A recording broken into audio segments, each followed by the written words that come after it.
somebody that's already dead?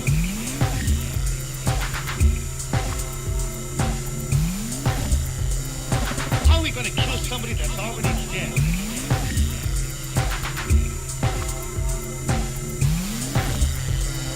It's because of men like you that all must be destroyed.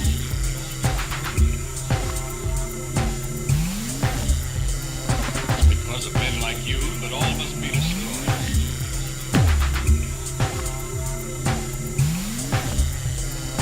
None of those risks have been seen, at least not by anyone who still remains alive. None of those risks have been seen, at least not by anyone who still remains alive.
our brain treatment was given to you, you are a robot. That's all you are.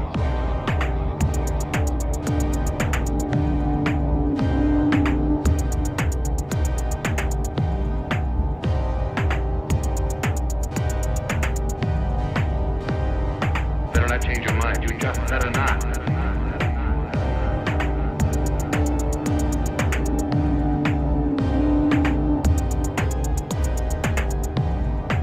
10, Better not change your mind. You just better 8, not. 7, 6, 5, 4, 3, 2, 1.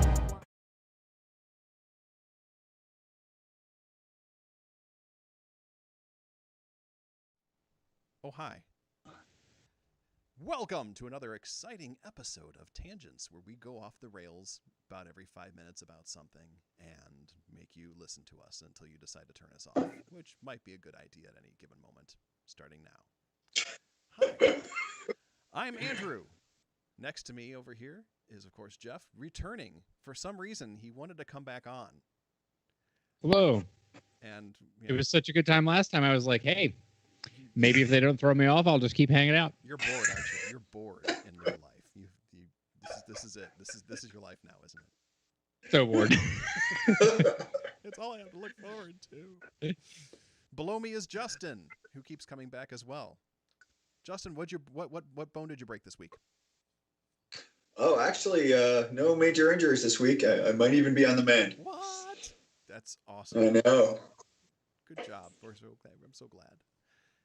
And of course, another delicious co-host, Das Christoph. How are you? Hello, Andrew. What did I do now?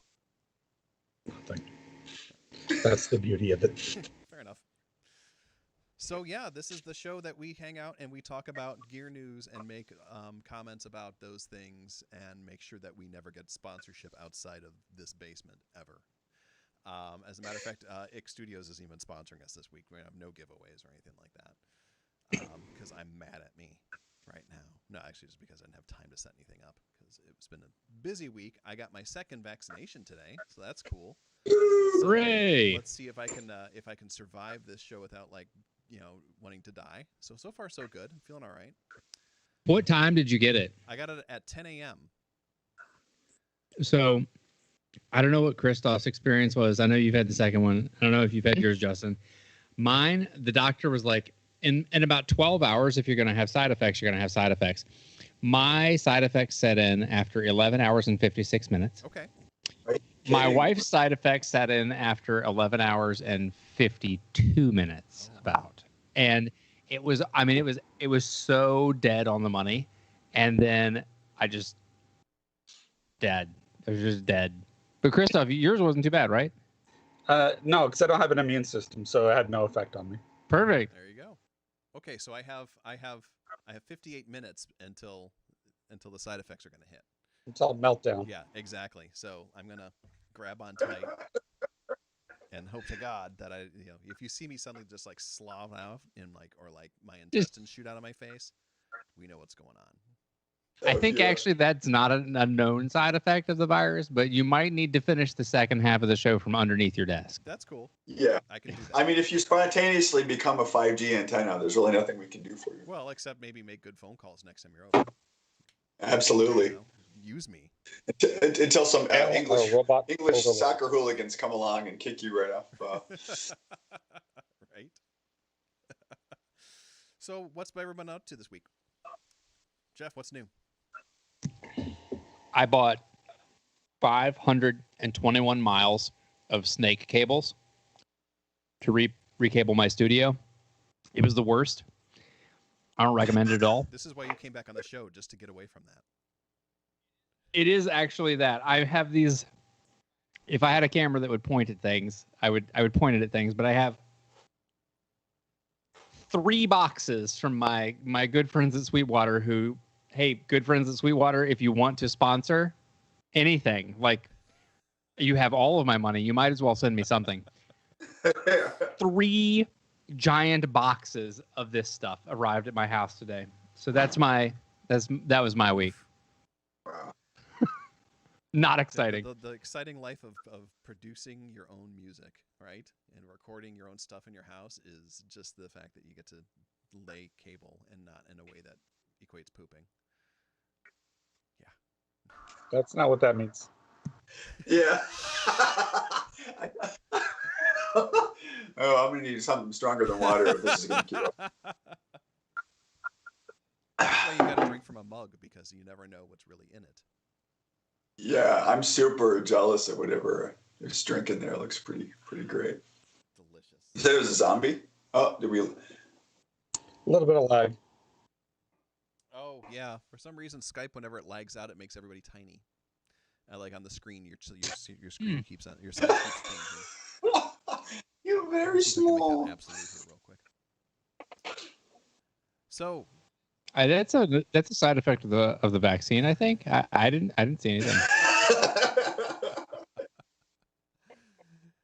Hell, robot overlords. I'm gonna just look that up on Bing real quick. Hold Right, on. there you go. Let me see if I can lock that down. Justin, what's new in your world? Well, I haven't really gotten a lot done the last couple of weeks music-wise, although I did finally fix my Studio One issues with STBC, which is nice. Nice. What was the problem? Yeah. I'm a little embarrassed to admit. It actually took a power cycle of my Zoom UAC8 audio interface. So you turned it off and turned it back on again. I did the IT crowd maneuver, and it seemed to work. Because I was driving the poor guy at Personas crazy with my, horrendously detail-oriented screen captures and descriptions, and we just couldn't figure out why it was sending weird to 6 messages in Omni MIDI for no apparent reason and blowing up stuff. So I think I lost power or something, and then ended up power cycling it, and when it came back, magic. Everything worked fine. Well, that's good. I'm glad. Yeah, it is good. Yeah, not doing much else. Reading, hanging out. Got my first shot a while back. I don't know if I got that before the last time we talked. I think you just got But, right before. yeah. Getting the second jab on May 1st, so I look forward to that. Excellent. Sweet. What you reading? Anything good? Yeah, I just started yet another French 1980s graphic novel, this time by another metal hurlant or heavy metal artist called Enki Bilal. So I started reading his Nicopole trilogy. Oh yeah, I've heard of that before. Yeah, it's good stuff. Nice. Very good. Dusk Christoph, what's new in your world? Well, I received my ESI U168XT audio I interface. love how short and easy it is to say that name. Right? Just rolls right off the I tongue. had that written down. I had to write that down on a post-it note to say that every time. It sounds like something that the stormtroopers are talking about in the background. Yeah, have you seen the U168XTs? Oh yeah, they're nice. Yeah. I just had a robot chicken moment. Thank you for that. How you liking it? Yep. So I did my Spike Club with it last week, and I had audio latency clicks and pops. And I couldn't reset the driver in Windows. Once you start using it, you can't make adjustments to the driver unless you stop and then start up again. And I couldn't do it midstream. So I've adjusted the settings, and hopefully I won't have that problem this week. So when you're in the Windows world, you usually want to use ASIO drivers, which I can't find any way to make happen in OBS. So I'm having to use, I guess, WDM drivers, which are always terrible. So I've just increased the buffer, and hopefully I'll have better luck with it this week. And like Jeff, yesterday I bought, balanced cables because I've always used just, straight mono, line in or quarter-inch or RCA cables. And it's time to get to the big boy world and start going balanced to make my quality a little bit better. Screwing up. So yeah. I wanted to have a more professional stream for my viewers and make it nicer. Well, I'm sure your viewers appreciate it. And you have quite a viewership, so. And folks that... The other thing is, when I DJ on the Goth Cruise, they are generally all XLR, and I have nothing to hand to them. So now I can use, I can hand them an XLR. Nice. Yeah, whenever I'm playing or I don't DJ much anymore outside of the house, but I don't really play outside the house anymore. But whenever I play shows, I bring my own DIs and stuff like that, so I can hook into whatever they bring. I have a nice little stereo DI that just has everything I need. Yeah. Never trust the house. Yeah. I used to have unpowered transformers, and they just don't work that well, and they tend to introduce noise. And I stopped carrying them. I actually had in my live rack for Missile Command, I had a DI rack that just had everything. And I just plugged everything into that, and I just said, "Here, plug into that. You guys are set to go." And I ran it by sound dudes that I knew. I'm like, "Is this a good idea for a rack?" And they're like, "I wish everyone did what you did." I'm like, "Yay, okay, I win." So. I mean, soundbag is definitely appreciative if you have that. The other thing I did is I got this thing off of Alibaba. I don't know if you could see that, but it's a hum eliminator for my laptop.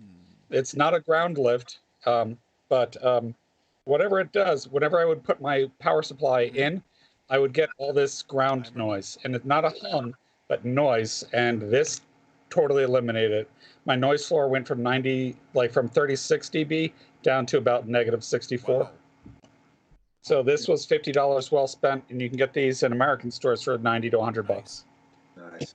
That the label on it is the most Alibaba label I have ever seen. It's Say very it again real good. quick, Christoph. Where did I just throw that? Totally ruined his time. I can't reach it. I see it again. So people just VOD that. Okay. Yeah, give me a minute. I'll get it. Alright, see ya. Oh boy, there he goes. We're never gonna find him again. This is the part where the leopard eats him. Well, I mean, it would really make for an interesting stream, honestly. I would hate to see Christoph go, but No. I like that it has the ground hum buster on there. Is that line? Is it no hum? Line P audio or and is it's it line Paudio? What is that? I think it's line like Line Paudio. I'm Paudio. going with that. Lyme disease Paudio. Yeah. It's a knockoff of an American It's- one. it's I full can't of remember what the name ticks. is. The American one actually has two names, but it's basically the same company that has two names. Yeah, I'll find the name of the American one. Hold on. Excellent. That's fine. Well, as for me, I played a festival yesterday that Beta Units, who's currently in the chat, put on called Safety Fest to celebrate the date yesterday of April 20th. And I think I was probably the only sober person there, which was cool. I did a nice Sucker. Totally. I did an hour-long ambient thing with just the deluge. That was pretty slick. I love playing with the deluge. I have a problem in that I love the deluge way too much.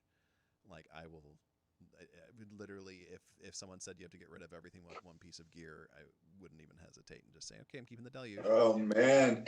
It's your desert island it synth really now, huh? is. That is the desert island piece of gear because I can do so much on that thing, and I have way too much fun with it. And Jeff, I know you have one as well, and so I know you 100% agree with me, and there's no way to disagree with me whatsoever. And it's the same size as a Kennedy 50-cent piece, right? Yes. It's quite small. I can show you. Actually, I have it right here too. Anyway, so the other name for that hum eliminator it's by Morley or Ebtech. So Nice. it's not big at all. They give you it's tiny. a head for scale. That's Oh, actually, I thought it was even smaller than that. the standard unit of measure is one head, right? Yeah. Nobody knows this, but my head is actually only 4 inches tall. It's weird. I thought the thing was about the size of a CD, so it's a little bit bigger than that. I mean, it's Yeah, but it's pretty Pretty small. small. It's It's pretty dainty. it is very small, and it is. I don't know if I had this experience when I first got mine. I was shocked at how heavy it is. Yeah, and that's the nice thing about it. Its size was sizable, but there's a number of us that measure our pieces of gear by how easy it is to murder somebody with it. Oh yeah. And this one does I would say about a 2d6 worth of damage. If Oh, we're at least, judging it yeah. in Dungeons and Dragons term. I mean, with advantage for absolutely. sure. Share with advantage. Yeah. Apparently, my mic is not very loud. I was doing that as a favor, but I'll turn myself up a bit more. Let's see if that's better. Wait, I guess it's Check 1 2. it's somewhat above the OPZ, Andrew, because you'd be hard pressed to have grievous bodily harm. The or OPZ, something yeah, like the OP. It's like, yeah, you might, I would imagine.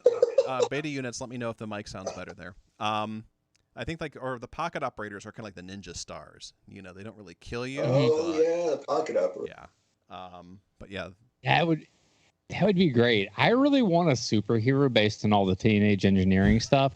And there's just like a utility belt, and it's loaded up with the different pocket operators. Do you know what his name's going to be? Slinging Do you know them what his name's all. going to be? Wait. Do you know Cuckoo. what his name's going to be? Oh, sorry. OP1 Kenobi. Thank you.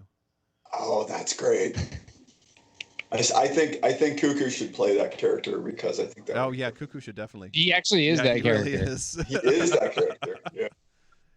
Yeah, I've Hello, seen him. I've seen Cuckoo, him live, yeah. and he is just. I met him, and he's just as he is that. He is just how he is on YouTube. Yeah. I love that Yeah. dude. He's so much fun. I bet he'd probably be fun to hang out with. I'm Oh, guessing. yeah. So I'm playing this coming Sunday as well, for a 48-hour Cleveland Virtual Music Festival. No idea what I'm going to do yet. I think I'm going to use the Soma pipe because why not? I think most of the people that are playing are like singer-songwriters with guitars and stuff like that. So I'm totally going to extra nerd out with it and make everyone Nice. leave because that's what I'm really good at doing. So yeah, that's what's been going on. I didn't have to rebuild anything. I am reading the third volume of the 3-volume series of Orson Welles' biography. Holy crap! So if you are into Who wrote it? Simon Callow, the actor from Four Weddings and a Funeral. I think he was the funeral in that movie. Okay. And he was also Aleister Crowley in Chemical Wedding, which is a terrible movie. He's a very like pompous British actor. He's fantastic, but Is he the one that died in yeah, Four he was a Weddings? funeral.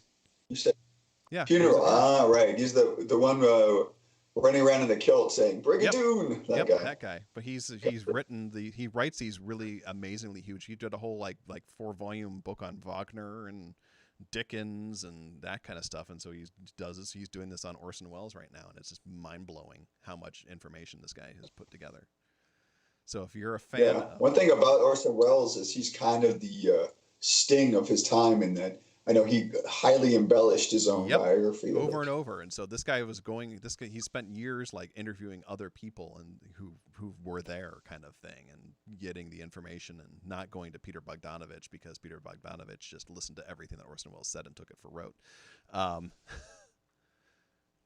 But yeah, so yeah, movie nerd stuff. I know Christoph is as a fellow movie nerd. I don't know if you're an Orson Welles fan or not, but Of course I am. yeah. So I would highly recommend. I'll even send these books to you if you're interested in reading them. So, Thank you. we have some stuff to talk about tonight. Let's talk about some stuff tonight. Some news All right. items. Stuff and things Stuff time. and things time. So in no particular order, because I'm really bad about keeping things in order. The big thing, Arturia Pigments 3 released yesterday.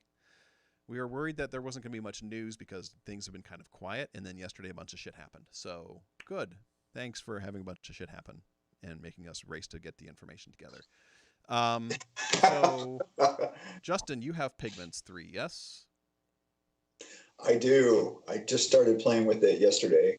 Man, I have to tell you, the additive stuff. Now, I have the Waldorf Iridium, which also has a similar engine. But yeah, that thing sounds really good. Very nice. I liked Pigments before, and now I like it even more. So good Nice. stuff. I mean, it's interesting to me that, it's the only, since the origin, well, I guess that's not include their hardware, but from a SoftSynth perspective, it's really their only non replica, Yeah, right? so like their only original soft synth. Yeah, it's very interesting because I mean they could have easily done like a PPG or any number of other things, but yeah, I love it. Sounds really Nice. good. Jeff, do you have Pigments? I don't. I am a straight up troglodyte. The basement is the right place for me. I am the full like aggressively anti-DAW camp. So I don't really use much. I use some of the like I guess mixing and mastering stuff here and there, but I don't really have any of the synths. This is how we get to know people. Now- Christoph, you are a I'm blank. gonna out him and say he used to. I used You know, to. he owns the licensing. He's just not using see. it. Like he has Native Instruments complete, It's but true. he's just not using it. I finally spite. had this. It is 100% out of spite. Which Finally, I completely endorse. I had this, like you go through these cycles of OS updates and things that the computer does break the hardware that you and I went through this one particularly enraging cycle a couple of years ago where I can't remember what it was. It was like I lost like 2 MIDI controllers and an audio interface and 3 or 4 pieces of software. And I was like, nope, the hell with this. I'm done. And so that was the point at which I was like, the computer is out the window. And so I use it as a tape recorder now when I do stuff. When I'm doing anything professional, I'll pull out some of the stuff like I have like some Spitfire stuff for orchestral scoring and things like that. So if I'm doing anything pro for a client or anything, I'll pull it out for that. But for any of my own stuff, I have just like fully ignored the computer So at this you made point. the upgrade to Catalina, and then all of your stuff stopped working. Got it. It was actually pre-Catalina. so it was with it was Mojave, yeah. That And broke a then lot of people's hardware. yeah, I went to Mojave, and then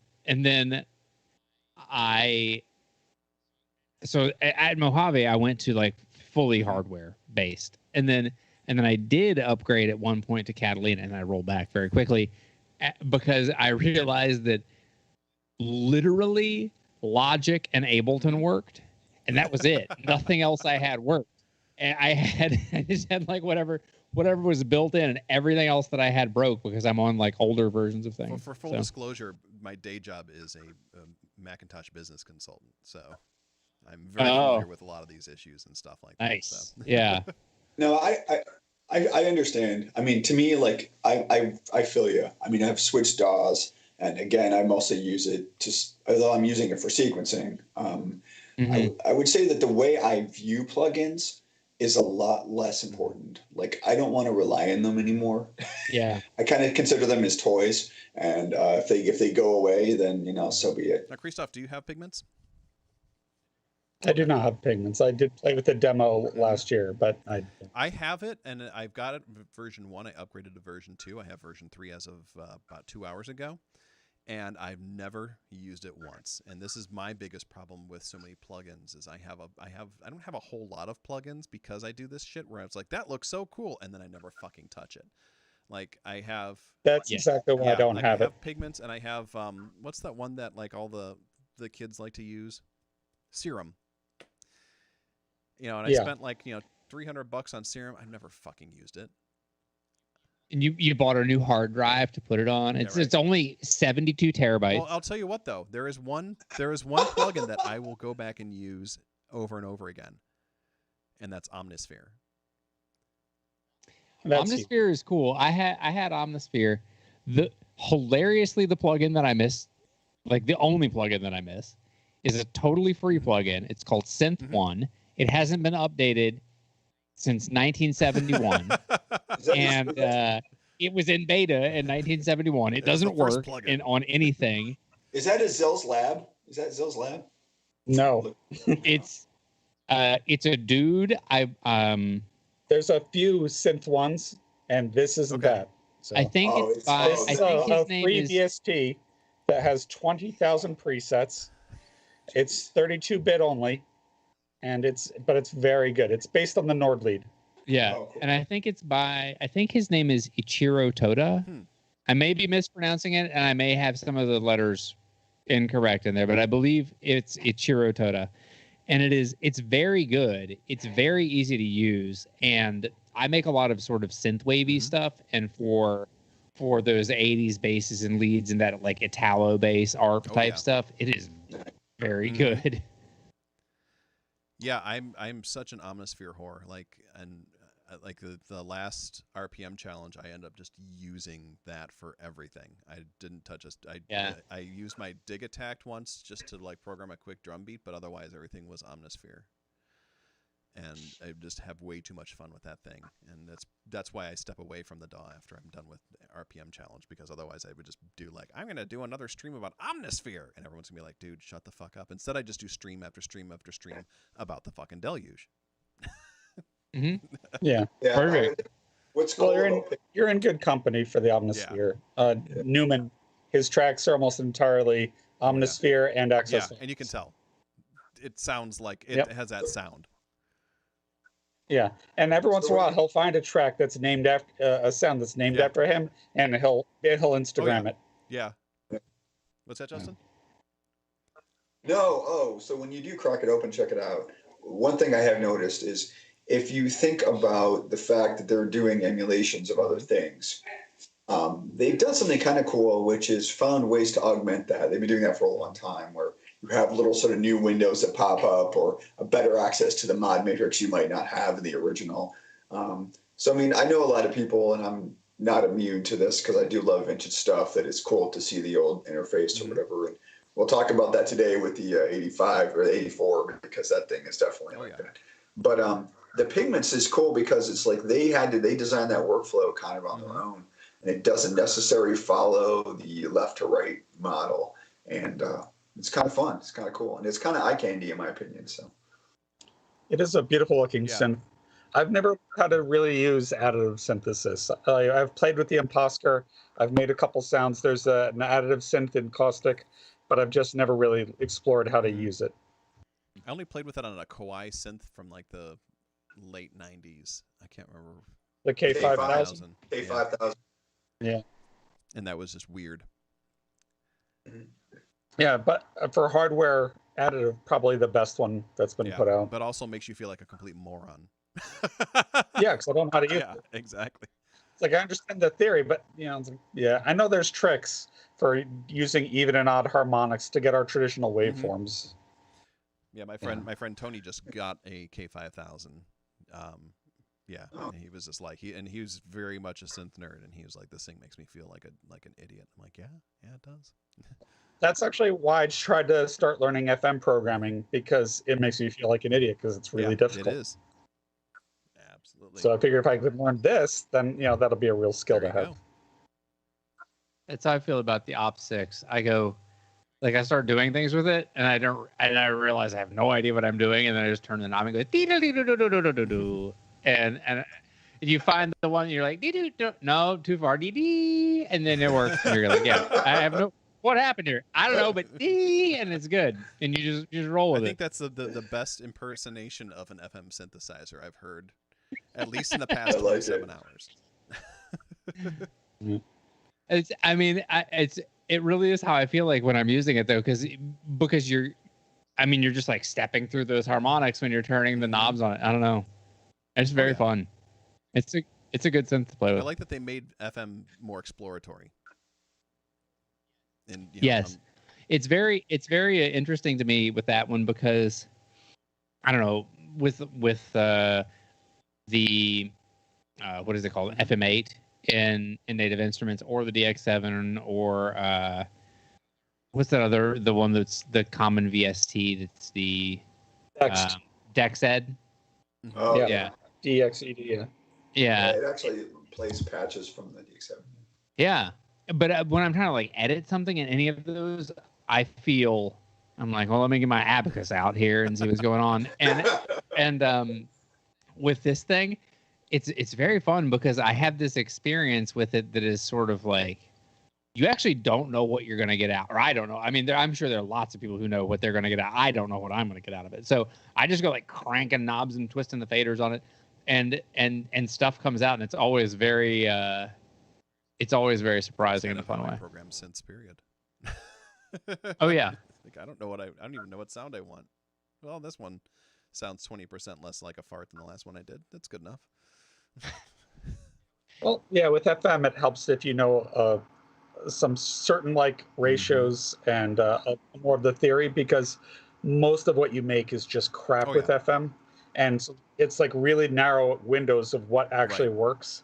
And that's what the OP6 does, is it makes it easier for FM programming, because FM programming is Well, the hard. Digatone, But if you learn certain does that as features, well. like this is Mhm. how you emulate saw, this Yeah. is how you emulate a square. It's not really going to be either one of those, but it's going to be close enough for what Mhm. you want to do.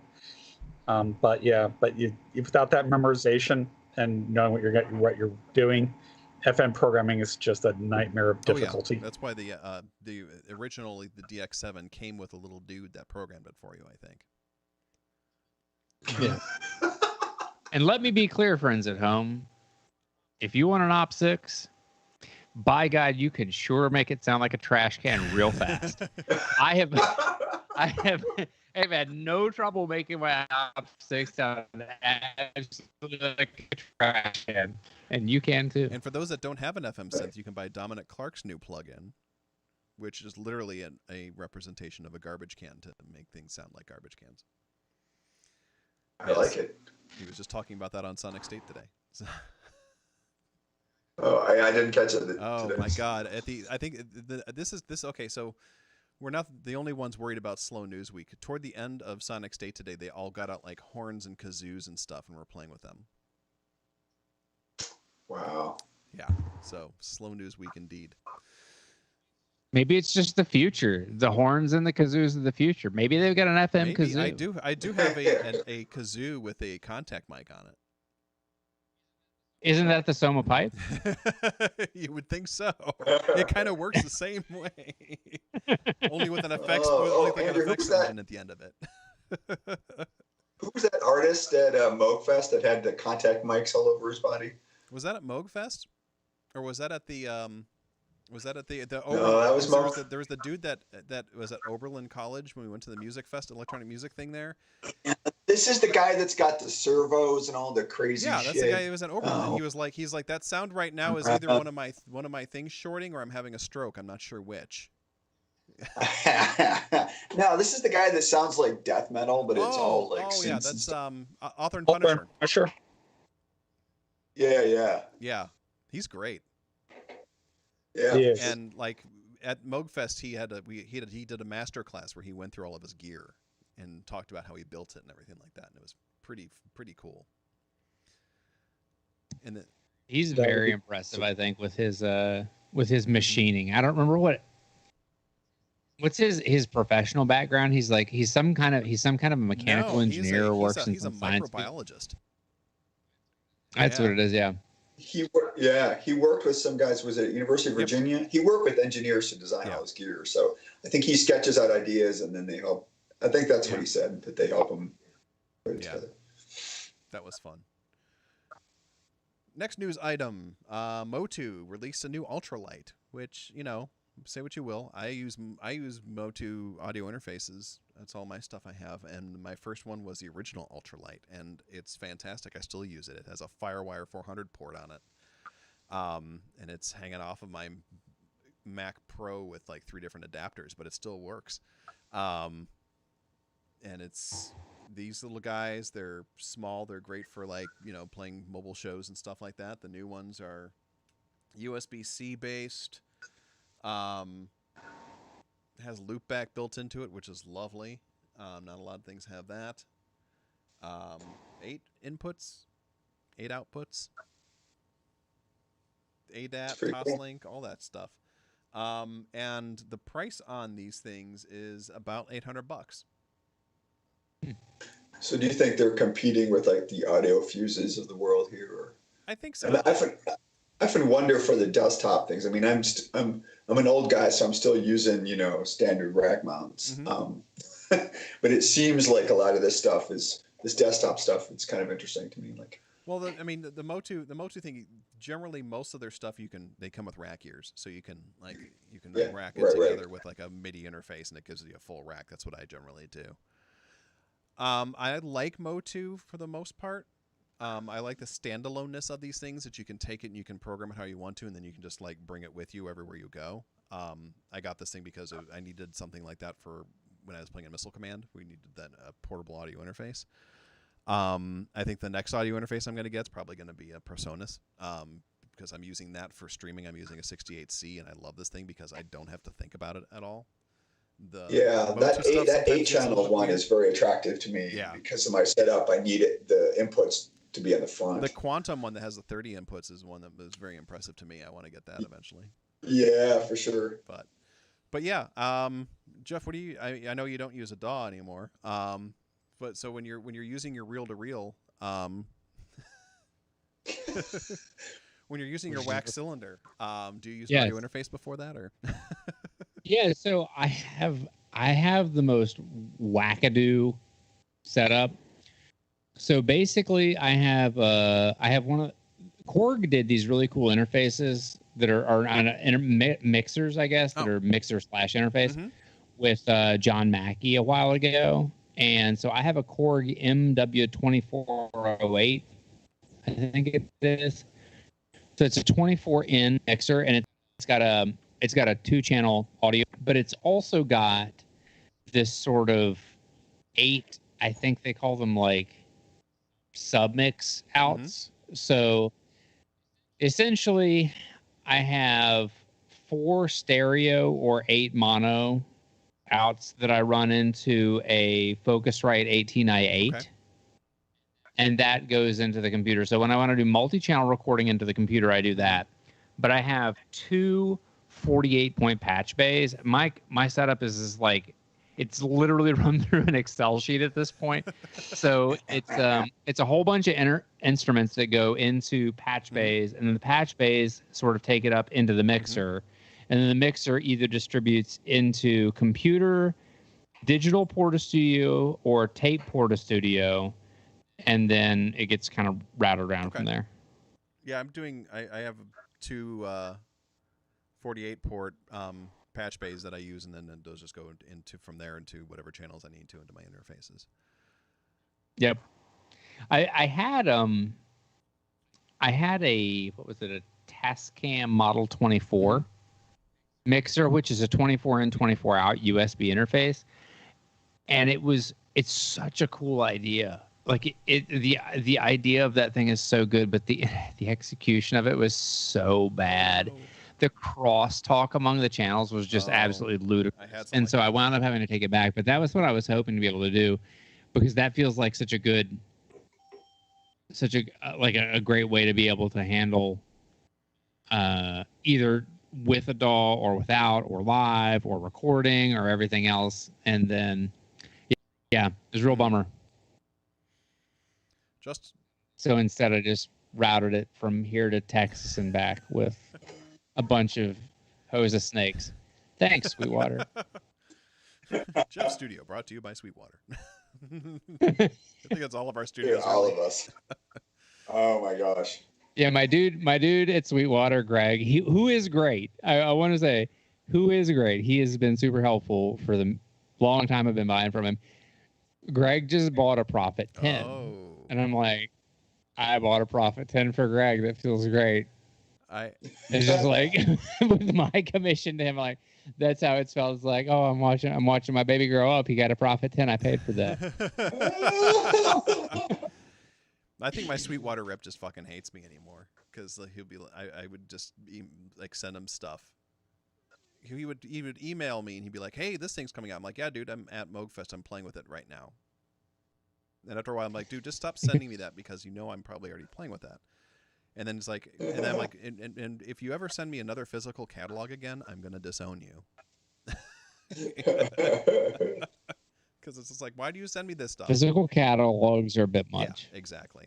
So they stopped sending me physical. I want to talk about weaponry, though. They're pretty effective weaponry. I mean, we're getting into 1980s phone book territory. That's true.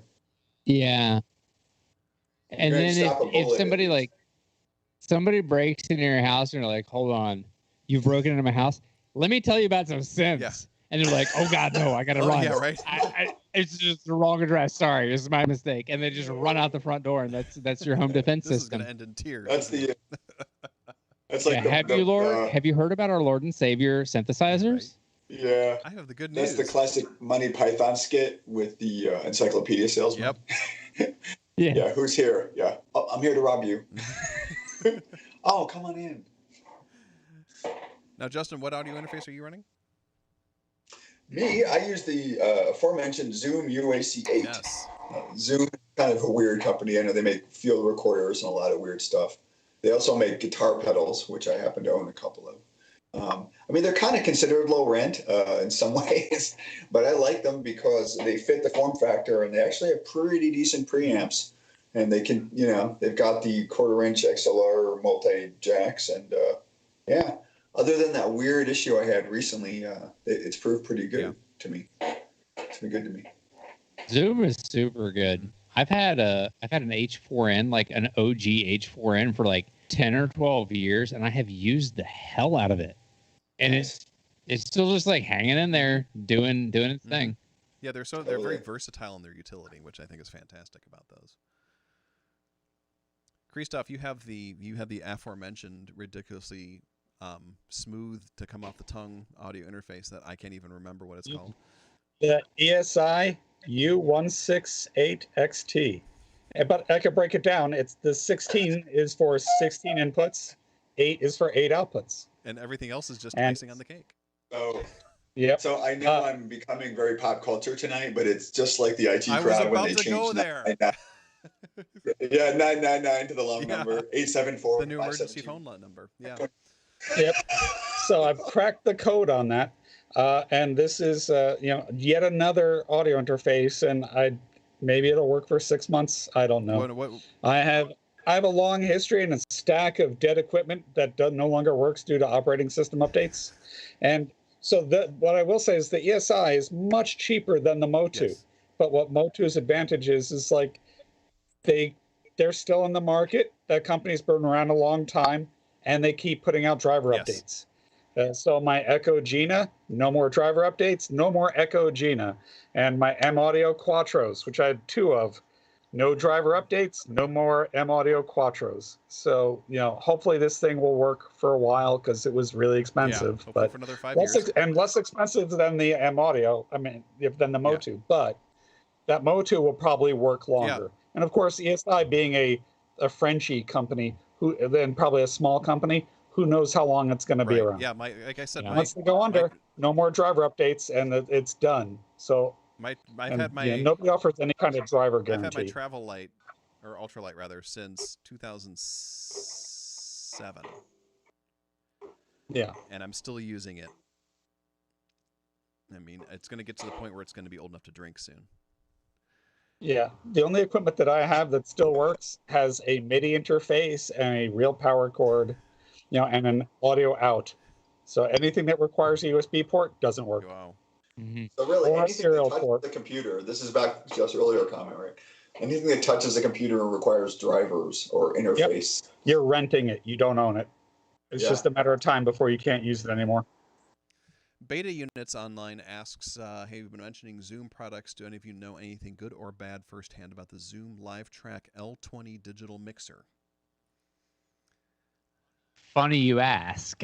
I had one of those before I had the Tascam Model 24. I went through a period, I guess, in the past year or so of auditioning a heap of different mixers, and I wanted something that recorded sort of like a Porta Studio, but also handled some audio interface duties. I will say that the Zoom LiveTrack L20, which is the one that I had, I thought it was very good for what it is. What it is a live mixer that has an SD card slot that you can connect to your computer if you want to. So I think if you sort of have the right conception of it, it's a great product. If you were thinking that it is a great sort of like a mixer as a studio hub, which I was hoping it could be, it is not that. For instance, it's got a switch on the back of it. And if you want to go from live mixing to working as a USB audio interface, you have to turn the device off. You have to switch back to USB mode. Then you have to turn it back on. You have to initialize the driver. So you have to sort of like go through a bit of a song and dance to switch among the modes that it has, which isn't a huge deal if you don't do it a lot, but that's a shortcoming on it. It is very much not knob per function. The benefit that you get for that is that the footprint of it is quite small, and it feels nice. It's very lightweight. You wind up not having, a gazillion different buttons for things, which is in many cases really good. But you have a lot of shared knobs as well. So when you wind up, you hit the EQ and then you choose the channel, and then you have sort of like one thing for EQ. You can't go back to do it per channel or anything. And then the other thing that I found personally a little bit frustrating about it was that I have a lot of stereo equipment versus mono equipment, and it has a lot of mono channels versus stereo channels. So if you want to run 2 mono channels, the throw on the faders is relatively short on it as compared to a lot of other things. I think it was like 50 millimeters or something. I can't remember. It's notably short throw. And so if you're trying to sort of match volume between the left and right channels on 2 monos, it is functionally impossible. So those were the sort of like the challenges that I had. But I think if you're using it as like a front of house mixer, or it's your live mixer for your band or something, like the things that I would buy one again for, it just wouldn't be as a studio centerpiece. He says, how would you compare the channel strips on the Zoom to the channel strips on the Tascam? The channel strips on the Tascam are super duper knob per function. I mean, it's got the 4 knob EQ, so you've got the standard like high, low, and then the sweepable mid on the Model 24. It's also got I can't remember whether it has 1 or 2 effects sends per channel or something, but you basically wind up with like an aux send per channel on that one. I think the first like 12 or 16 or 8 or whatever it is, the mono channels on that one have per channel compressors. It's a 1 knob compressor, so sort of like God knows what it's doing. So you just go from mild to wild, and it just does whatever it does when you turn it up. But it's also decidedly digital. It sounds pretty digital. It's really clean. It's very pristine. So depending on what you're after, I mean, it was good. I liked it. It wasn't what I was hoping that it would be. It sounds like Beta Unit said either one might work, because he mentions that he's looking for live mixer for his synth jams on Twitch, which I think either of those sound like they would be pretty effective for that. Yeah, I think actually it's really weird. Tascam did like a 0 out of 10 job, in my opinion, in publicizing this. The Model 12 versus the 16 and the 24 is super different. So the Model 12 is an all-digital mixer. It's a 12-in, 12-out audio interface. And, I mean, depending on what kind of levels of connections you want, I actually think that the Model 12, and if you really needed more ins and outs, I would just grab a patch bay and throw it in front of it. But if you wanted to do live something on a computer, like jamming on Twitch or something like that, I actually think that the Model 12 would be the way that I would probably look, not any of the others. Cool. Thank you. Hope that answers the question, Beta. So, more news. We're going to start getting into some stuff that's hard to pronounce sometimes. So, there's the XILS KAX FM/analog soft synth that came out. I put that up on there just because I like I'm always a big fan when they take FM and then they try to make it like mix it with analog and stuff like that too, and try to do kind of weird stuff with that. I did not get a chance to play with this little thing. It's for 99 euros, and it requires, and this is kind of the thing I want to talk more about than anything else, it requires iLok. The iLok. Why iLok, people? Because rampant piracy, that's why. Yeah, but there's ways around that. There are. Well, you have a couple of choices. If you run pirated software, you have a better experience than the people who buy it legitimately. Right. And that's a problem. Yeah. And that might be why Steinberg is dropping it. Yeah. Yeah. It's I still so have to use gross. the Steinberg e-licenser dongle for stuff, but also have local iLok software. I mean, because that's the thing. You have those choices where you're either in that IoT nightmare of no internet, no worky, or like on a cruise ship. Yeah, exactly. Seems made up.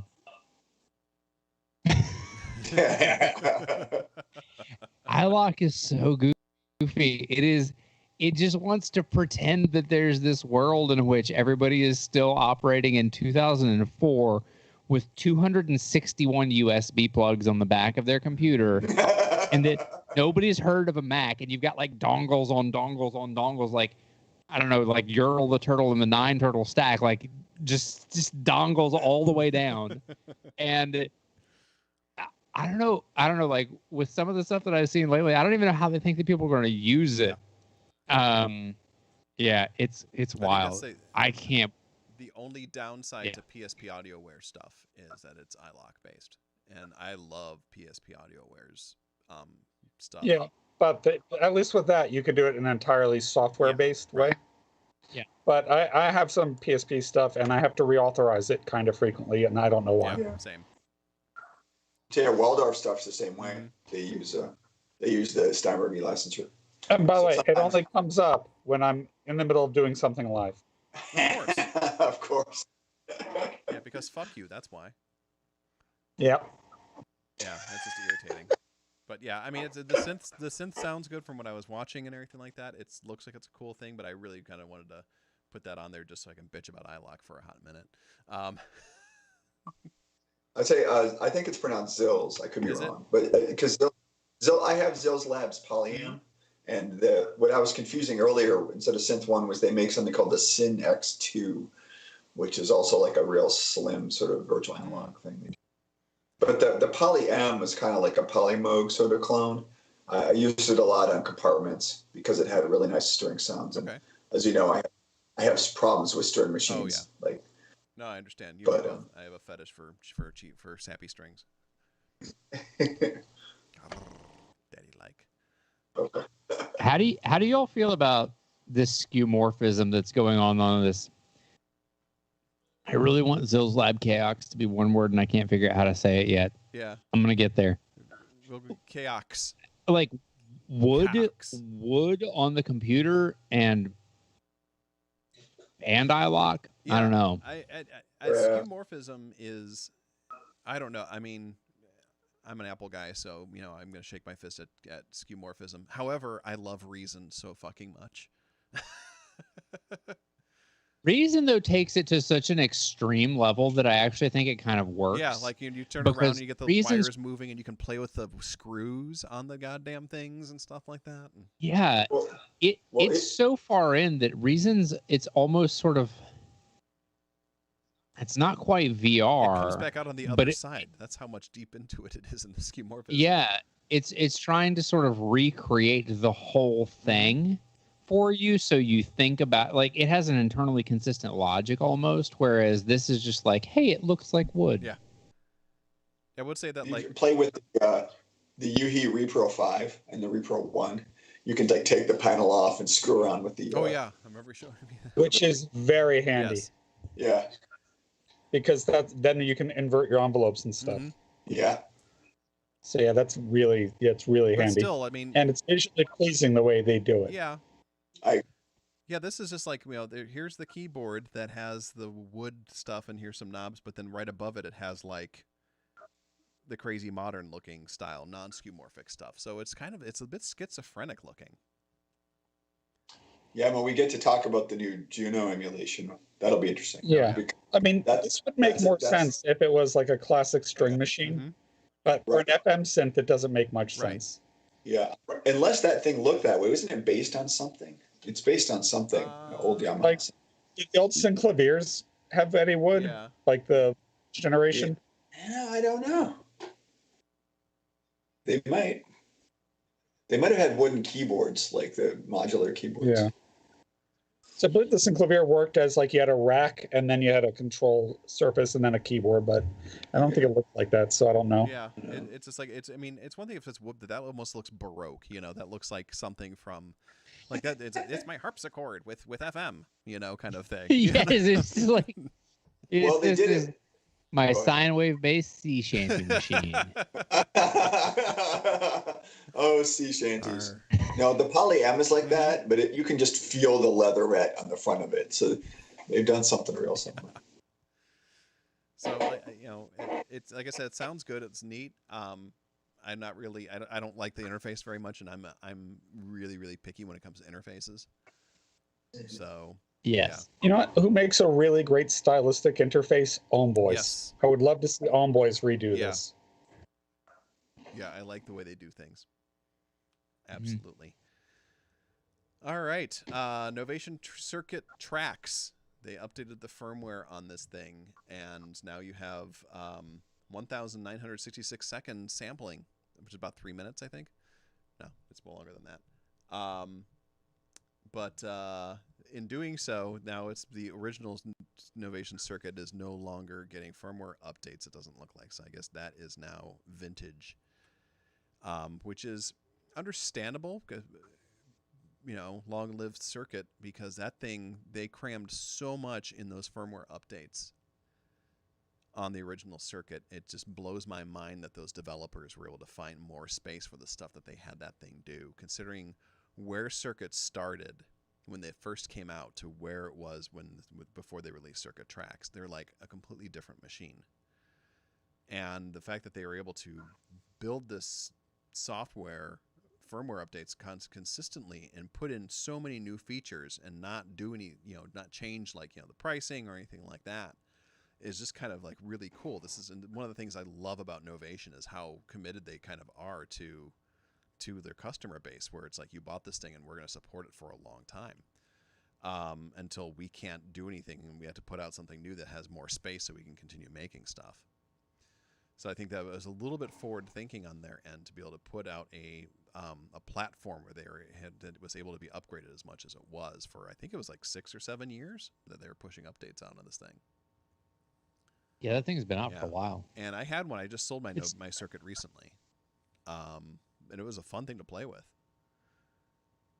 But 1966 seconds is a nice, smooth 32.76 repeating minutes. It's It's a weird number of minutes. Right?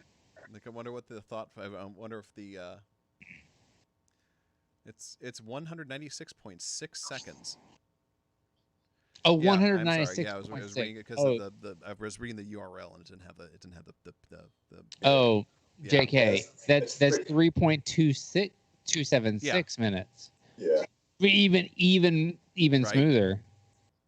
I mean, that's the new model of Christoph's audio interface. They're just hinting at it. It's just like it's Inception somewhere. It's a I think the idea is that you can literally play back most 80s synth pop songs. Mm-hmm. I think that's the average number was 196.6 seconds. All the best ones. Yeah. Every human league. So my guess is that they had space reserved for firmware updates, and they decided, we're not going to go that big. Let's free it up for the users. And they came up with an OS that kind of repartitioned the available plus space. They're coming out with another circuit as well in the summer. They're doing like the circuit, I can't remember, the circuit drum or rhythm or something like that. That's going to be a lot more sample based from what I understand. Glacial 23 just ordered his circuit tracks today. Nice. I know you like the circuit. I remember seeing you use it a lot there, Mr. 23. So I hope that the tracks, I expect a full review. You need to come on the show and tell us exactly what you like and hate about it for 2 hours. We're just going to sit there and listen.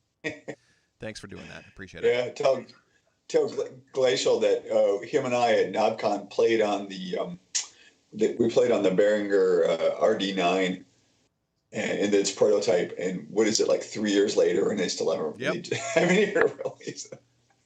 But they really are thinking about releasing it sometime, maybe soon, possibly. But yeah, the Novation Circuit Tracks, like I said, Novation's a pretty good company. I like how they do things. That's what I like about Synthstrom as well with the Deluge, is how they keep on like shoveling more and more into this thing. And they raised the prices and people were yelling about it, but still it's under $1,000, and for everything that thing does, you're stupid if you think that they're charging too much for it. Is it still under $1,000, or is it now over $1,000? It's $999. I like, for those people, like, all I got is this. This is like, that's yeah. Jeff, I like to imagine you carry it on your pocket. it's $9.99 for the Deluge is a stupid It good is. deal. It is. And it's funny. I was having a conversation with somebody about the Deluge earlier. It actually isn't the best at anything. But But it's the very reason- good at a lot of things. It's so It's a master of good. none. Yeah, it's totally master of none. But it's bad at Yeah. nothing. It is remarkably usable for anything. I mean, the only thing that I have found, I don't know what your experience with it has been, Andrew, but like the only thing that I have found that is like truly lacking on it is sort of like, I guess it's really two things that are kind of one thing. It desperately needs a per channel compressor, like a real actual compressor, and it needs a bus compressor, because it is very hard to get like a clean stereo 2-channel out of that thing that is very Do you know what usable. else it needs? That other than that, it's like just You know what about else it perfect. needs? A mixer mode. Yes, it does You need need to be able to that. push a button, The and mixer the is grid not turns great. into a mixer, and you can just do it by channel, move it around, kind of Oh, like yeah. what the fader ports do by channel. And Yes. it could also use stem export, right? Yeah, stem export might be a good idea too. But the nice thing is that this thing is still under active development, and they have a roadmap, Yeah. and you don't know what's going to be coming up. But I mean, like the next the next software update, they're putting MPE support on this thing. They're doing ping pong and Euclidean sequencing. They're doing wavetable. So it's just like they're dumping. They're literally giving you another synth in this thing, and like two, three new, completely different methods of sequencing and stuff like that. Yep. You can do, for what it's worth, you could do stem export from it relatively. It's a little hacky, but you could do it. So if you resample each voice, you'll wind up with a sample per channel. Like it's a little bit of a pain in the I think you can ass, but someone made a thing where you can stem export it, I think, into Reaper. Like it actually like goes and Interesting. like decodes the XML into Reaper or something like that. It's weird. Okay. that's But clever. yeah, I really like the filters on the Deluge. You can make them It's- fucking. yeah, You can it's make them. solid. I heard some people. I turned up the resonance way too loud, and it started to self oscillate, and people cried. I totally got people out of stoner buzz.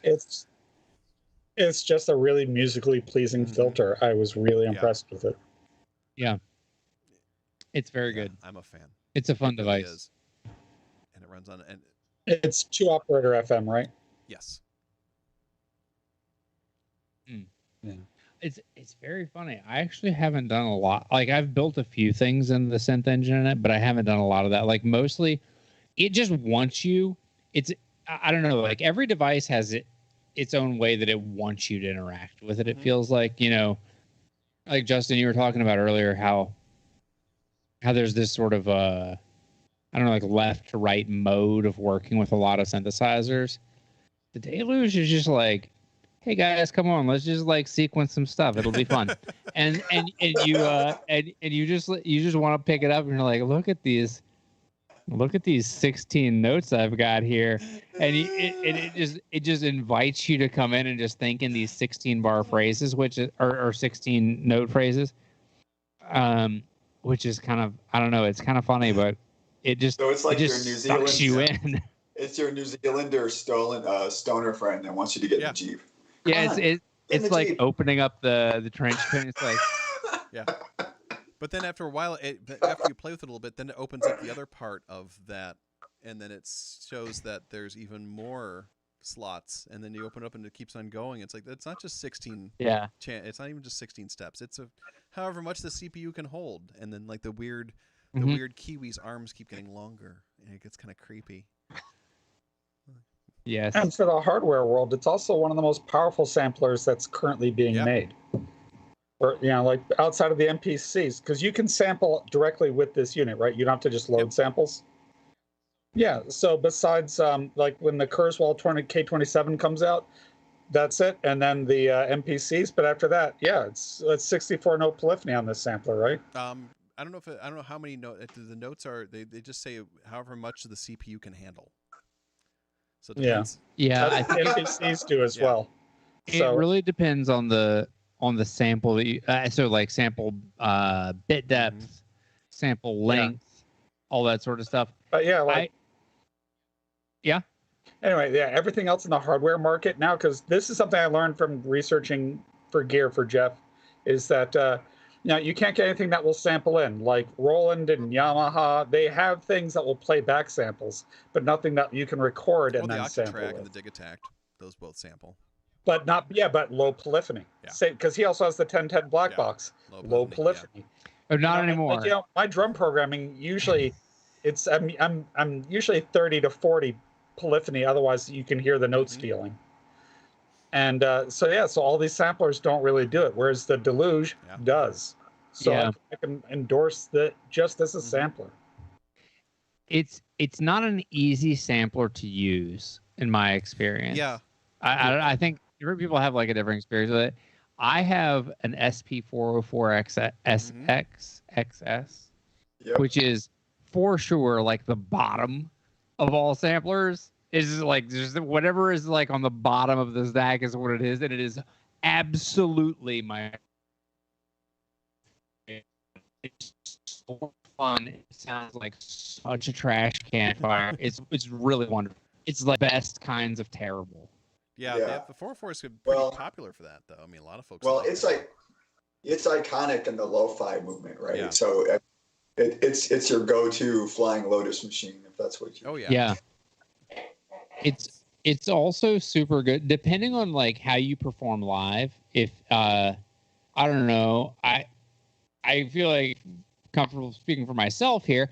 If you don't really like have a lot of friends that you can play with and you want to play live for something, but so many guitars or things that you can play at one given time. Right. And I found that the SP is like doing sort of like backing tracks with like a little bit of futzing with it, with having something else on top of it. It's super stable, so you can play a backing track with it or do something else like that. I don't know. It's been a great device. Plus, your guitar doesn't have a D sampler. beam, man.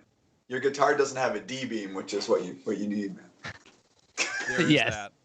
The D beam, the fucking D beam. Next piece of news: the Dirty Wave M8, the 8-track tracker. That's so small you can wash it in the washing machine because you left it in your fucking pocket. So Do not this wash guy, it in the washing machine. This guy is really cute. I have the Polyend tracker, and it's fun. In a nails for breakfast kind of way. Huh? Well, it's fun, but it's like, I don't know. I was fascinated with the idea of trackers because, like, playing with the Amiga and everything like that back in the day, that kind of thing. But I never understood them, and so I got the Polyend tracker. I'm like, I'm going to figure out trackers, and I realized that I don't want to use Microsoft Excel to make music. Yeah. And that's kind of how trackers feel like to me. And I don't think like trackers, they're more linear than linear stuff that I use already. And it's like, and you can do some really cool shit like on the Polyend tracker, like doing stuff like changing the samples per step and everything like that. That's really, really neat. And that's a cool, unique trick that trackers do. But And that they have to do. Yeah, because it's you don't have to, Because they're limited to the number of channels they have. Right, Yeah. right. But also like how you can like change your effect per step that's pretty slick too. I like those kinds of things. Yeah. But I really fucking hate programming it. It's makes sense if you used it before and that was the only way. Yeah. So I'm a big tracker fan. My favorite tracker is called Milky Tracker, which is based on Fast Tracker. And it's completely free, and it used to run on everything. You could run it on your GPS. You could run it on an iPac, which is where I first ran it. It runs on Apple and Mac and PC and Linux and Android. I don't know if it runs on, I think it runs on Apple too. It just runs on everything. The problem is they haven't updated it in forever. So it doesn't really work for not having a stylus. It's like it's difficult. They never got it down for like a touchscreen interface. But yeah, so what it is like you have to work in a sample-based mode, and the tracker we're talking about is a little different than Fast Tracker because it's based on LSDJ. So it wants you to use like simple. It's more for chip tuning, which is 8-bit stuff, but it can be really frustrating and annoying too. Yeah. Whereas with Fast Tracker, it can sound much more like a Sonic Mirage. You can up the sample count and it can sound good. And when we say effects, we don't mean reverb and delay. It's other types of weird effects, like a way of like fast playing a note up and a note down to do like a false arpeggio so that you can make it sound more like a chord coming out of one channel. And it doesn't, for the way I'm saying that doesn't make sense, but it sounds very video gamey when you hear it. Because it was an effect that was used all the time. And there are tricks you can use to make it seem easier, like you at least in Milky Tracker, because you have instead of working literally left to right, it's going down, and you've got like 64 steps, but you can reduce it to 16, and then work as if you're just doing 16th notes, which we frequently are doing, and then you can expand it back out so that you can add more notes later. But yeah, it's not for everybody, and it's really nerdy, but it's also a lot like Atari ST programming, which a lot of our 80s industrial was made in. So, it's fun and it's challenging, but it's annoying if it's not what you are expecting to use. Yeah, and I look at this. I look at trackers as like, if I want to make industrial bass lines, I'm gonna fucking pull a tracker out because it's perfect if I want to sound like Front 242, Yeah. Well, there you'd actually more like frontline assembly. Yeah. Because 1242, you need your FM synth. True. But or you if take you've got an FM sample and put it in there. If you've got the samples and you can, but it's still, I really like using tracking, and I like that Milky Tracker had a simple sample editor, and it was very limited, but it was in my pocket, and I could get my ideas out wherever I was. Like I'm online for like popcorn at the movies, and I could be working on something, and that was really handy. But now in the days of Caustic, I don't. So Caustic is like Reason in my pocket. I remember you telling us about I'm much more used to that mindset, so I use that much more, and I can have filters and synthesis. But I am a big fan of trackers. But then putting like there's more than one company now making like a $600 tracker in a box, and no, I wouldn't. Yeah. But I mean, this is definitely for the tracker nerd. Yeah. But outside that, it's a limited technology. It's going to be frustrating, and I don't really recommend it. It's not going to do something you can't do another way. Yeah, the Polyand tracker is like that, but the interface is beautiful. I mean, the box is gorgeous. It's Polyand is a great company. I mean, the thing literally it's running on Android. Now it does have additional features though, because it's not based on Fast Tracker or Screen Tracker. It is based off of LSDJ, so it has additional features that you wouldn't find, like synthesis features you wouldn't find in a regular tracker, because regular trackers are just sample based, and LSDJ is based on Nintendo Game Boy, right? Yeah. So it has some synthesis functions in it. So it's a great way to get those sounds, and it's a different mindset, but for some people, they're just going to love it. But it's not going to be for everybody. Yeah, true. LSDJ was started out, I think, actually like running on the Game Boy. Yeah, it was a cartridge. Yeah. It was some like little thing you had to order in the back of like Electronic Musician Magazine or Future Music or something like that. Yeah. Yeah, there used to be a festival in New York that was an 8-bit festival, and I met some of the big people who were making 8-bit stuff back then, and yeah, they were bragging about like, oh, that guy, he's got the better one with the backlighting, and I don't have that. But yeah, it was definitely the Game Boy. And they would like go into the street with a powered amp, and they would have their Game Boys out and do live shows to audiences. They're like, what are they doing? I don't understand this. It's so funny to me that somebody would be like, he's got the better one. It's got the backlit screen. It's like, my computer has 1 bajillion quadrahertz power. What are you on about? You are on a calculator, my man. What are you doing with yourself? I'm making music on my fucking watch. Yeah, it's crazy. Justin, what do you think about trackers? The other phone stuff, like if anybody's, this is an iOS only, I can't remember the name of the thing. iOS only app for anybody who hasn't checked it out is Flip. Which is Andrew Huang's program. Yeah, that thing is pretty And slick. Flip is wild. Yeah. If you're looking for just like a thing for your phone to do some crazy sample based chicanery with, Flip is pretty Yeah. cool. Yeah, that's a lot of fun. I have played with that a couple of times. Yeah. Super good. Justin, what are your thoughts on trackers? I think they're pretty cool. I mean, I actually still own 2 Atari STs. Never But mind. Going home. no, I never. Yeah, I'm not a huge fan of trackers. I think they're cool, and I think you can do cool stuff with them. I think Legovelt uses this weird tracker that was made for an Amiga. I forget. It's some Scandinavian software developer that did the thing that he's using. Yeah. I can't remember what it is. But yeah, when you look at it, it doesn't really make a lot of sense. You have to sort of wrap your head around it. To me, I'm now such a linear DAW person. And before that, I was such an insonic sequence person, which is a different mindset altogether. That to me, unless when it comes to screwing with the pylons, unless it's going to create some creative wonder for me, I just feel like I'm reinventing the wheel, you know? So I probably wouldn't be into it. I do understand its importance to 8-bit stuff, and I do like some chiptune music, and I think it's pretty cool. The Game Boy stuff, interestingly, I think the guy who did Adventure Time, I think he wrote all of at least the first season. He wrote the music with that Game Boy stuff. So you can do a lot with it if you put your mind to it. Yeah, I played a show with a woman from Texas who was a chiptune artist. What was her Cloudy Girl with a K, and she did some cool shit. I think that was the same show that we did the I Feel Love cover with the Nintendo Korg MS-10 DS10 or DS20. Oh yeah.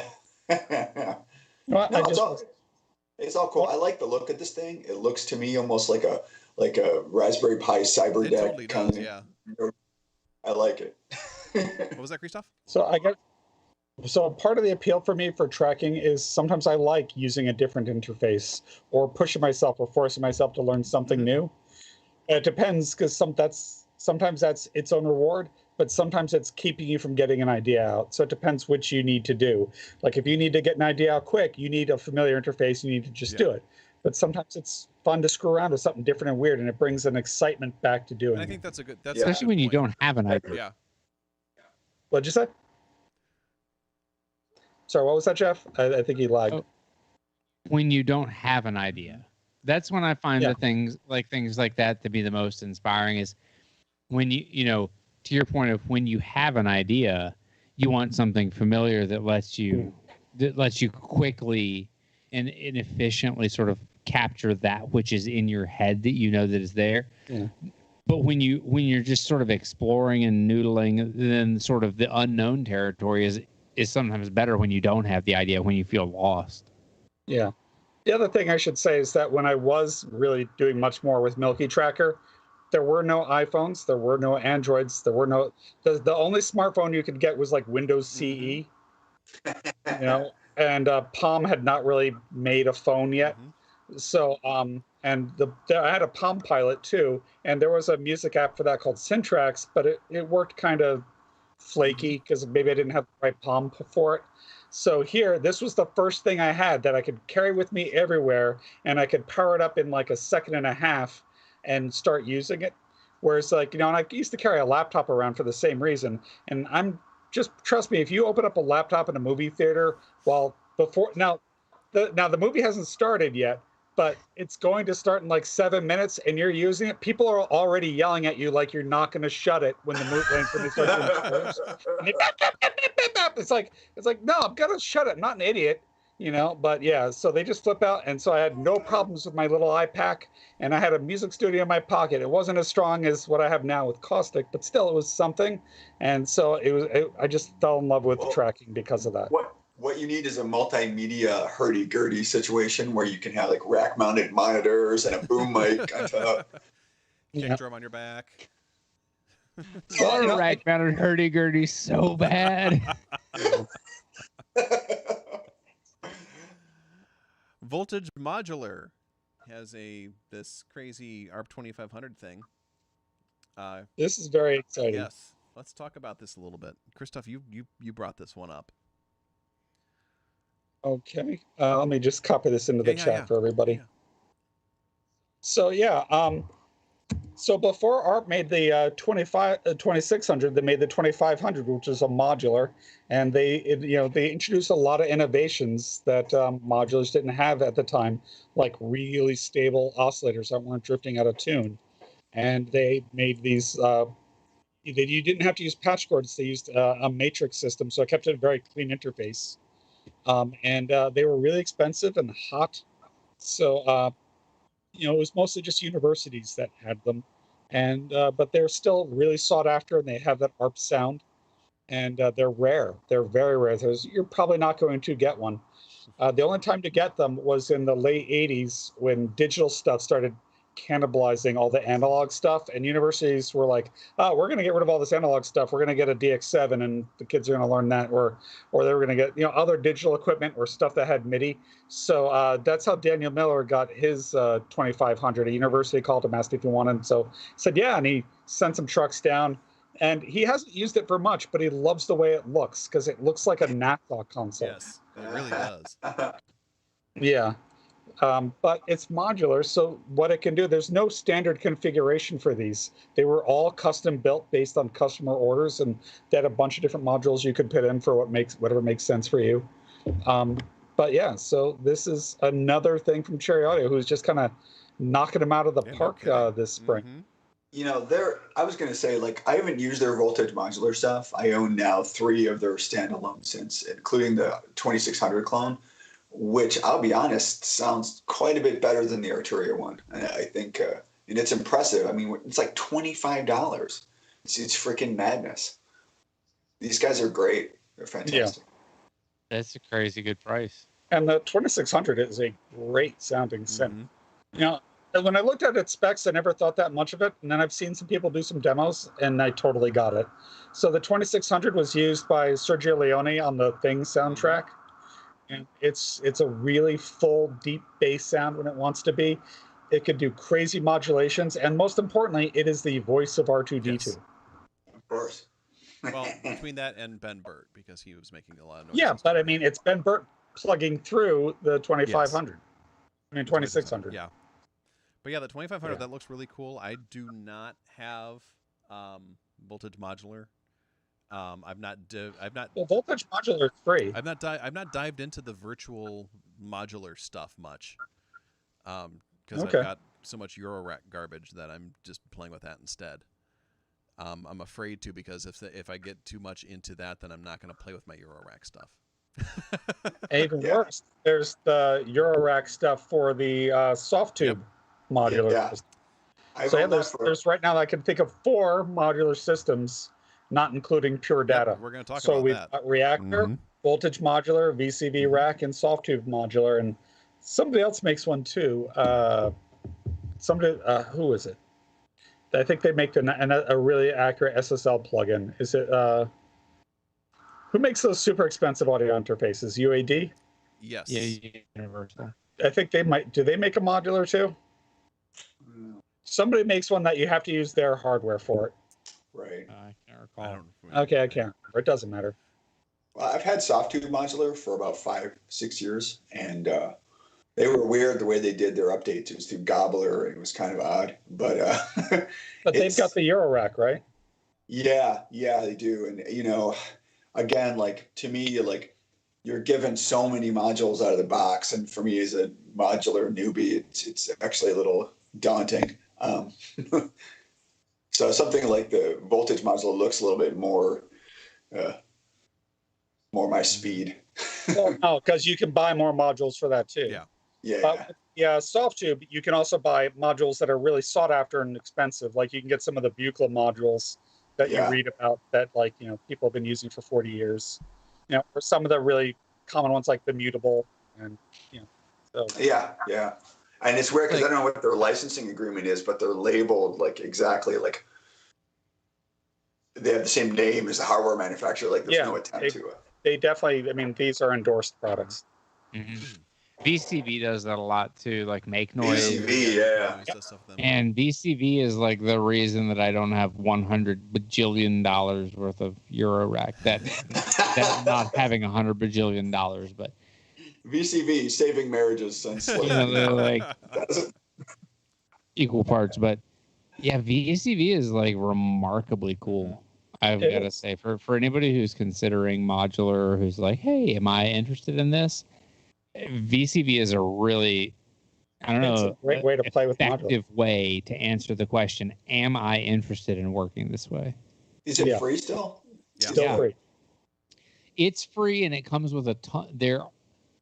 So VCV in and of itself is free and open source, which is great. And there are a tremendous number of free and open source modules, and there are a bunch of paid modules as well that you can get on their marketplace. So you have a pretty wide gamut of things that you can run for it, but it's crazy good for, I mean, like, for being free and open source. I mean, a lot of free open source software is really good, but VCV is remarkably Yeah, good. agree.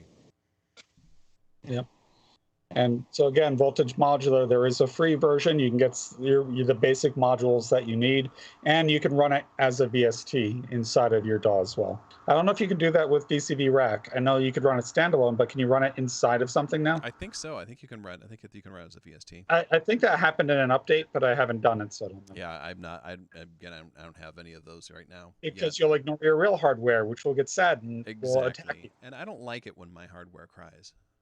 Yeah. Yeah. I don't. Because I'm a troglodyte, I don't know whether it works as a VST, but I do know that you can turn your whole computer screen into a full screen thing that looks just like a Euro rack, and you can pretend that it's not a computer. There you go. And Except then if you use a mouse just to punch it in. that's exactly what I've done with it when I use it. Is I just have a stereo out for my computer that it just goes into my mixer, and I just pretend. And also, you have, patch recall. Mm-hmm. Mm-hmm. That's Yeah. wonderful. But who wants That's that? a I mean, killer come on, for- man. That's the fun part about Euro rack is just like ripping everything out and never being able to make that sound again. You Yep. make it. It's just ephemeral. I don't know. That's actually the coolest thing I think Moog stuff is. I thought I would hate it, Mhm.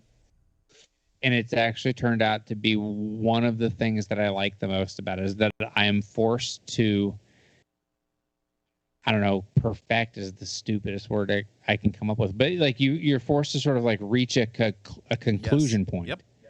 And I don't know if it's perfect or not perfect, but you have to reach an end with this patch and this whatever the thing is that you're working on, the melody, the song, the thing that you're making. You reach an end point and you go, okay, I feel like it's good enough now, and I'm going to record it. And you record it, and then you tear it out, and it's gone. It's just vapor then, which I actually have loved. It's a surprisingly liberating experience. It's super cool. There's a story in Variety from Survive who were going over their setup for Stranger Things, and one of the synths that they had used for the score, like, this is the patch, and we're scared to touch it because we know we won't be able to get it back exactly. So it's been like this for 2 years now. I think that's their ARP 2600 because it makes one of those atmospheric noises in the second season. Yep. I think. It's Yeah, funny. we saw them play Oh. Fest, and they did the Stranger Things soundtrack live. And Yeah, what's interesting is Survive got their start, or not their start, but they used to play at Mofest way back. Mhm. There's some YouTube of them, like the full Survive, which is like I think four guys. Yeah. Well, they had all four of them Love playing the it. one night, and then when they did the Stranger Things, it was just the two guys, and they Yeah. set up the stage It's to look like a hot. living room. They literally had like beers and popcorn sitting there, and they were like sitting on a couch and playing their shit. Yeah, wasn't Dave Smith there? Didn't he do like an intro? We went to the Dave Smith exhibit where they were comparing the Prophet 6 to the Prophet 5, and the Survive Yeah. guys had their Prophet 5, and Dave Smith had the Prophet 6, and then they were like creating patches with both of them and seeing what they sounded like.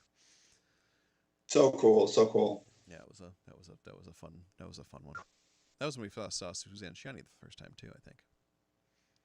Oh gosh, all those years get all mushed up in my brain. I can't keep it straight. You're probably right. Yeah, well, just agree with me. It's fine.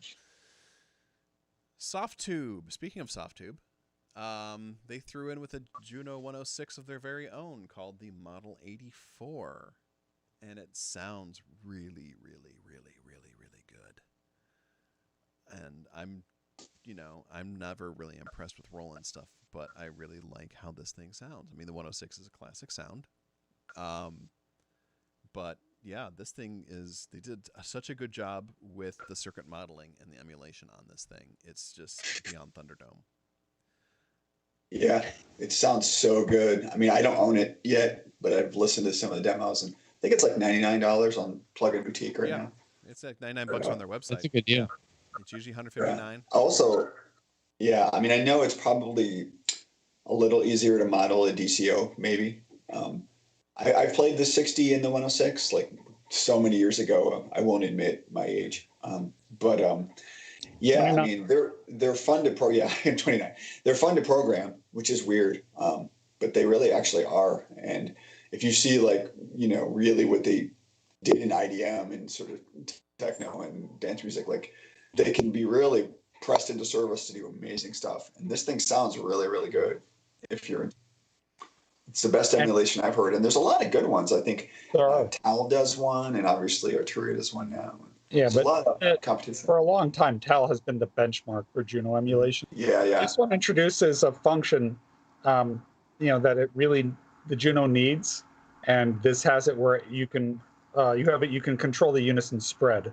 Yes. Because unison is weak, fuzzy, and useless, and here because you can improve the spread, you can make it really lush and overpowering.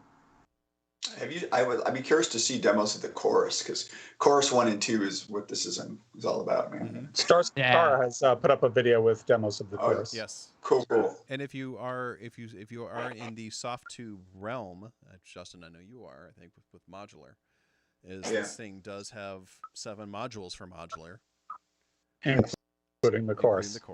And then you also have if you use Amp Room, it has a chorus from Amp Room as well.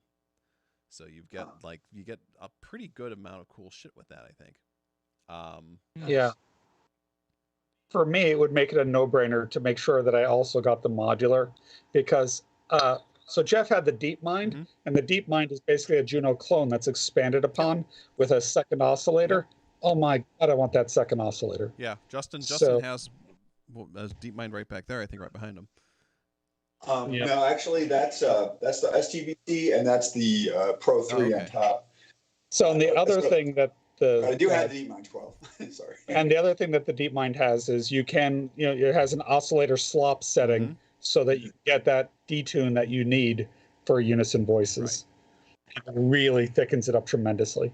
Yeah, I know Andrew would agree to disagree, but I really like the DeepMind 12. And oddly enough, even with its quirkiness and its bands and not knowing if it's going to work forever, I'll probably never sell it. I like the way it sounded so much, but the keyboard on it was so, I don't know, maybe this varies. So I don't know. I don't want to try to paint it like this is a universal experience, but the keyboard on it was like, I have 3 children. They range from 5 to 16 years old. I got to say, I think if I described a keyboard in a foreign language to my 5-year-old, I was like, okay, go make it. That's about the keyboard experience that you'd get off of the DeepMind. And the UI was about the same. Yeah. It was sort of like if somebody explained in English to an alien what a UI was. That's the UI. That's why I got rid of the DeepMind is I hated that user interface so much. It was so stupid. So it was incredible. You have to be part of the Roland Sliderverse, right? So that's the first thing you got to be. And I agree, the keyboard, I feel like they were emulating cheap 80s synth action keyboards, because that's what it felt like. But I use a master controller, so it's no problem for me. But I don't disagree. I mean, they cut a lot of corners. The thing is like some $1,000, 12 voice. For a 12 voice analog polysynth, that's an insane price. Yeah. But yeah, they have a lot of corners. I mean, I don't know. The interface just is the thing that just I'm a big fan of interface, and we're going to talk a little about that next, actually. But yeah, and that interface just bugged the shit out of me. I was all excited about it. I loved the synth. I was really excited about it. I actually got rid of another synth that, is probably not the best idea, because I realized that because I figured that this thing would do more than the Andromeda A6. And it did, in the fact that one of the biggest things it did was had updated firmware and actually worked correctly. But I did get rid of the Andromeda A6, and then I ended up getting rid of the fucking DeepMind 12 anyway. Well, the A6 was albatross, man. That thing. The A6 wasn't albatross, to be fair. Yeah, it was not. I never used it because I hated it. I didn't like it. It was kind of like it never worked right. Yeah, I mean, it's one of those synths that destroyed a company, so it's got that going. Right. It's definitely. I mean, especially like nowadays, it's such an overhyped synthesizer. Yeah. Well, but at the time, dude, no one was making analog poly synths. Shit, no one was making analog synths really at all. Yeah. So yeah, it promised so much. I mean, having multiple analog filter types. I mean, I lusted after that thing at the time, but it just was so expensive. Well, no, it was just so expensive. It just didn't have the sound. Yeah. Like if it had that sound, it would have justified the price, but it's not that exciting. I got it used for $1,500. Wow. Oh, that's a bargain. For $4. Nice. Wait, 400 or 4,000? Good for you. So I'll call that a return on the investment. But yeah. So speaking of interfaces, the Korg MS-20 is now out in pretty colors. Jeff spotted this one, including everyone's favorite GI green, for when you are in the battlefield, or at least making some battlefield metaphors with your swords, and you need to whip out the keyboard real quick. Or you're playing at Wasteland Weekend. That's the one you want. Or if you're in the band Caustic. But the MS-20, it's full size, which is lovely.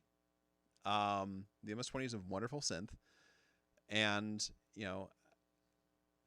I don't mind multiple colored synthesizers.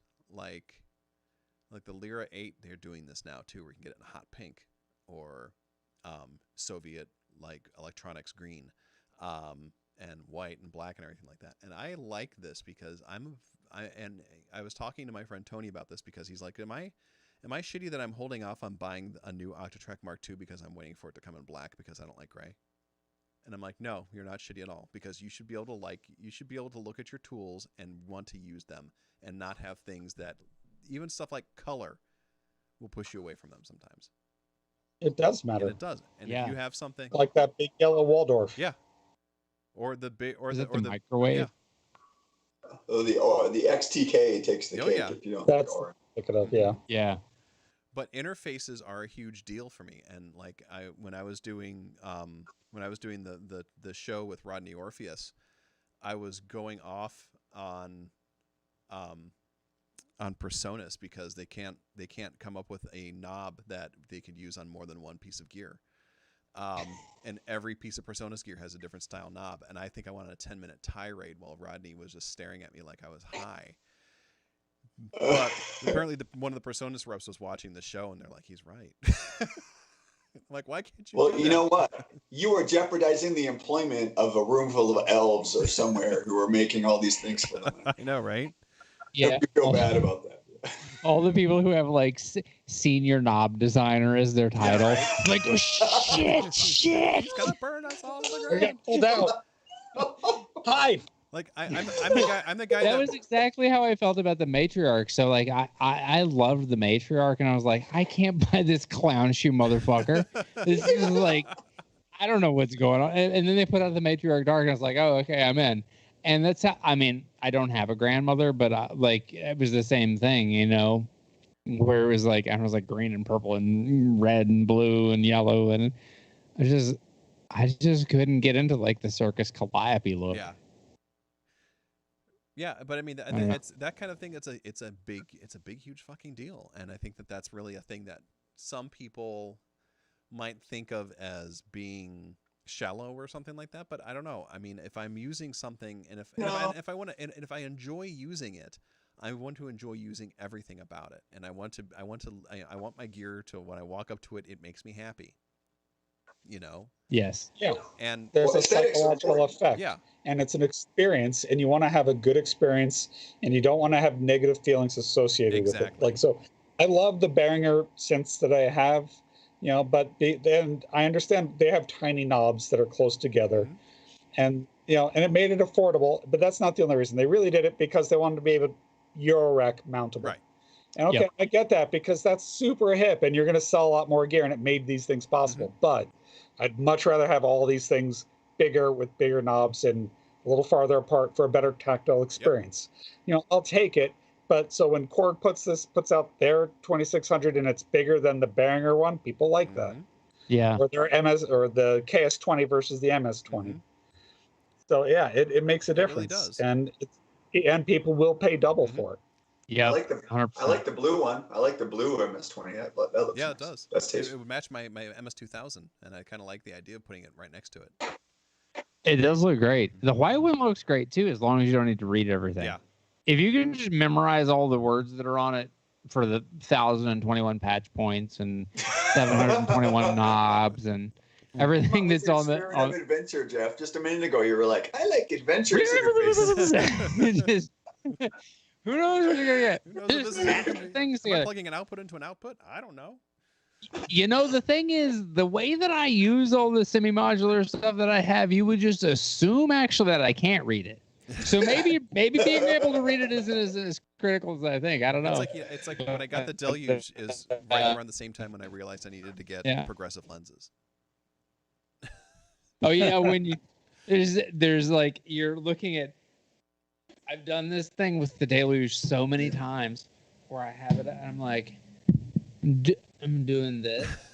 It's like trying to see what's on the keys, because for anybody Christoph, for anybody who hasn't seen this is invisible. I'm assuming. It Let's is. see. Yeah.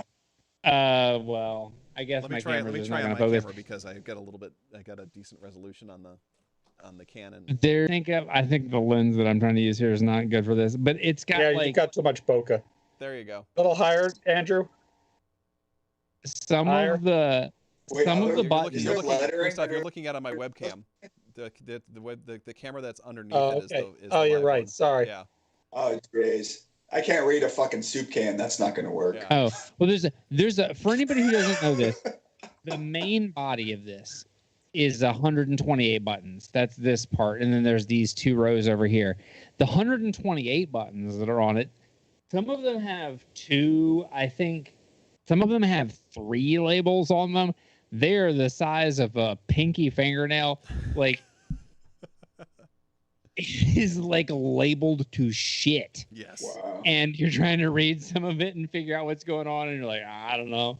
Let's just push the button and see what happens, I guess. This is I'll tell you one of the smart thing that they did do though is that they made the assignable custom buttons that you can assign a lot of those things to. Yeah. And then they made the more common features up on the up here that the you're knobs. accessing to and to get into the knobs, which is a smart thing to do, because trying to do anything on this matrix with that little tiny print live is fucking at a It is club impossible. is dumb. So just add your custom pieces to it and then just go to town that way. Yep. You saying you don't use a microscope live? Well, not for that feature. I'm usually using the microscope to show off my wiener. But Yeah. Man. I'll tell you, this pandemic's been bad for my eyes. I need to go back to the eye doctor. I woke up one day and was like, why is everything written in fucking Klingon? It's like, oh, no, that's not the problem. Yeah. Yeah, I saw one of the folks who's has got a YouTube channel that I follow and who's on some of the Discords that I'm on. This goes by SenseDad. Oh yeah, I love He Synth. wound He's a up- great Oh, guy. yeah. He got all these like stickers Yep. that he put on his Oh, Deluge. the keyboard, the typewriter mode. Yeah. Oh, that's great. And it's like I love it, but it's exactly how I feel. It's like I don't know, like sometimes I feel like old man shouts at cloud, and I'm in the restaurant, I'm doing like this with the menu, You got the phone in one hand, you got the menu at arm's length in the other hand, trying to see what's going on. And there's a little bit of that goes on with the deluge. Yeah, sometimes. reading glasses are, progressive lenses are really handy. That's like I said. That's the part of the deluge changed my life in a number of ways. One of them was that I realized I needed to get progressive lenses. Just remember, Jeff, the server doesn't need to know your name. Yeah. They all see it. Yeah, we all see it. But the interface, it's like in the smallness and stuff like that. That's why I never got into the Roland boutique gear at all. Is because I didn't, because I hated how tiny they were. The only one that made sense was the D50 or the DO5, and that's the only the only Roland one I have is a DO5. Well, you have the software editor, right? I mean, yeah, because no one's using the DO5 anyway unless they hate themselves. Yeah, exactly. So. Because the interface on it's terrible. It's a good sounding synth, but you're going to use a software programmer. Or the D50, that's Yeah, the Roland boutique stuff is funny. I have 6 pieces of it, and I like it for the sound. And I have 3 of the drum machines and 3 of the synths. So I have the 06, 08, and 09. And the 606 is great. Like its interface is the right size. It's very easy to use, and it's dead on the money. The 8 and the 9, you come in with your forceps and your tweezers and your microscope, and you make the adjustments. And then on the synth side, I have the SH01, the JU06A, and then the JP08. The SH101 and the Juno, the interface is great because they're all fader based. There's not like these teeny tiny knobs that you're trying to get in there and like do this to. So the 2 of those are great. The JP08 I think it sounds remarkably good, and I really love it. And it is one of the hardest to use synths I've ever used because it has the faders on it. I think are like 1.2 centimeters tall, Jesus. And then it has knobs that are the size of a pencil eraser. So it's just very hard to make any kind of like fine grained adjustments. I can totally see how people have frustration around those. It's it's tough. But I bought them because it's very funny. Like I think a lot of people want them because they're like, oh, I like this classic thing and I can get these classic sounds out of it. I bought them specifically because I wanted the stereotypical presets.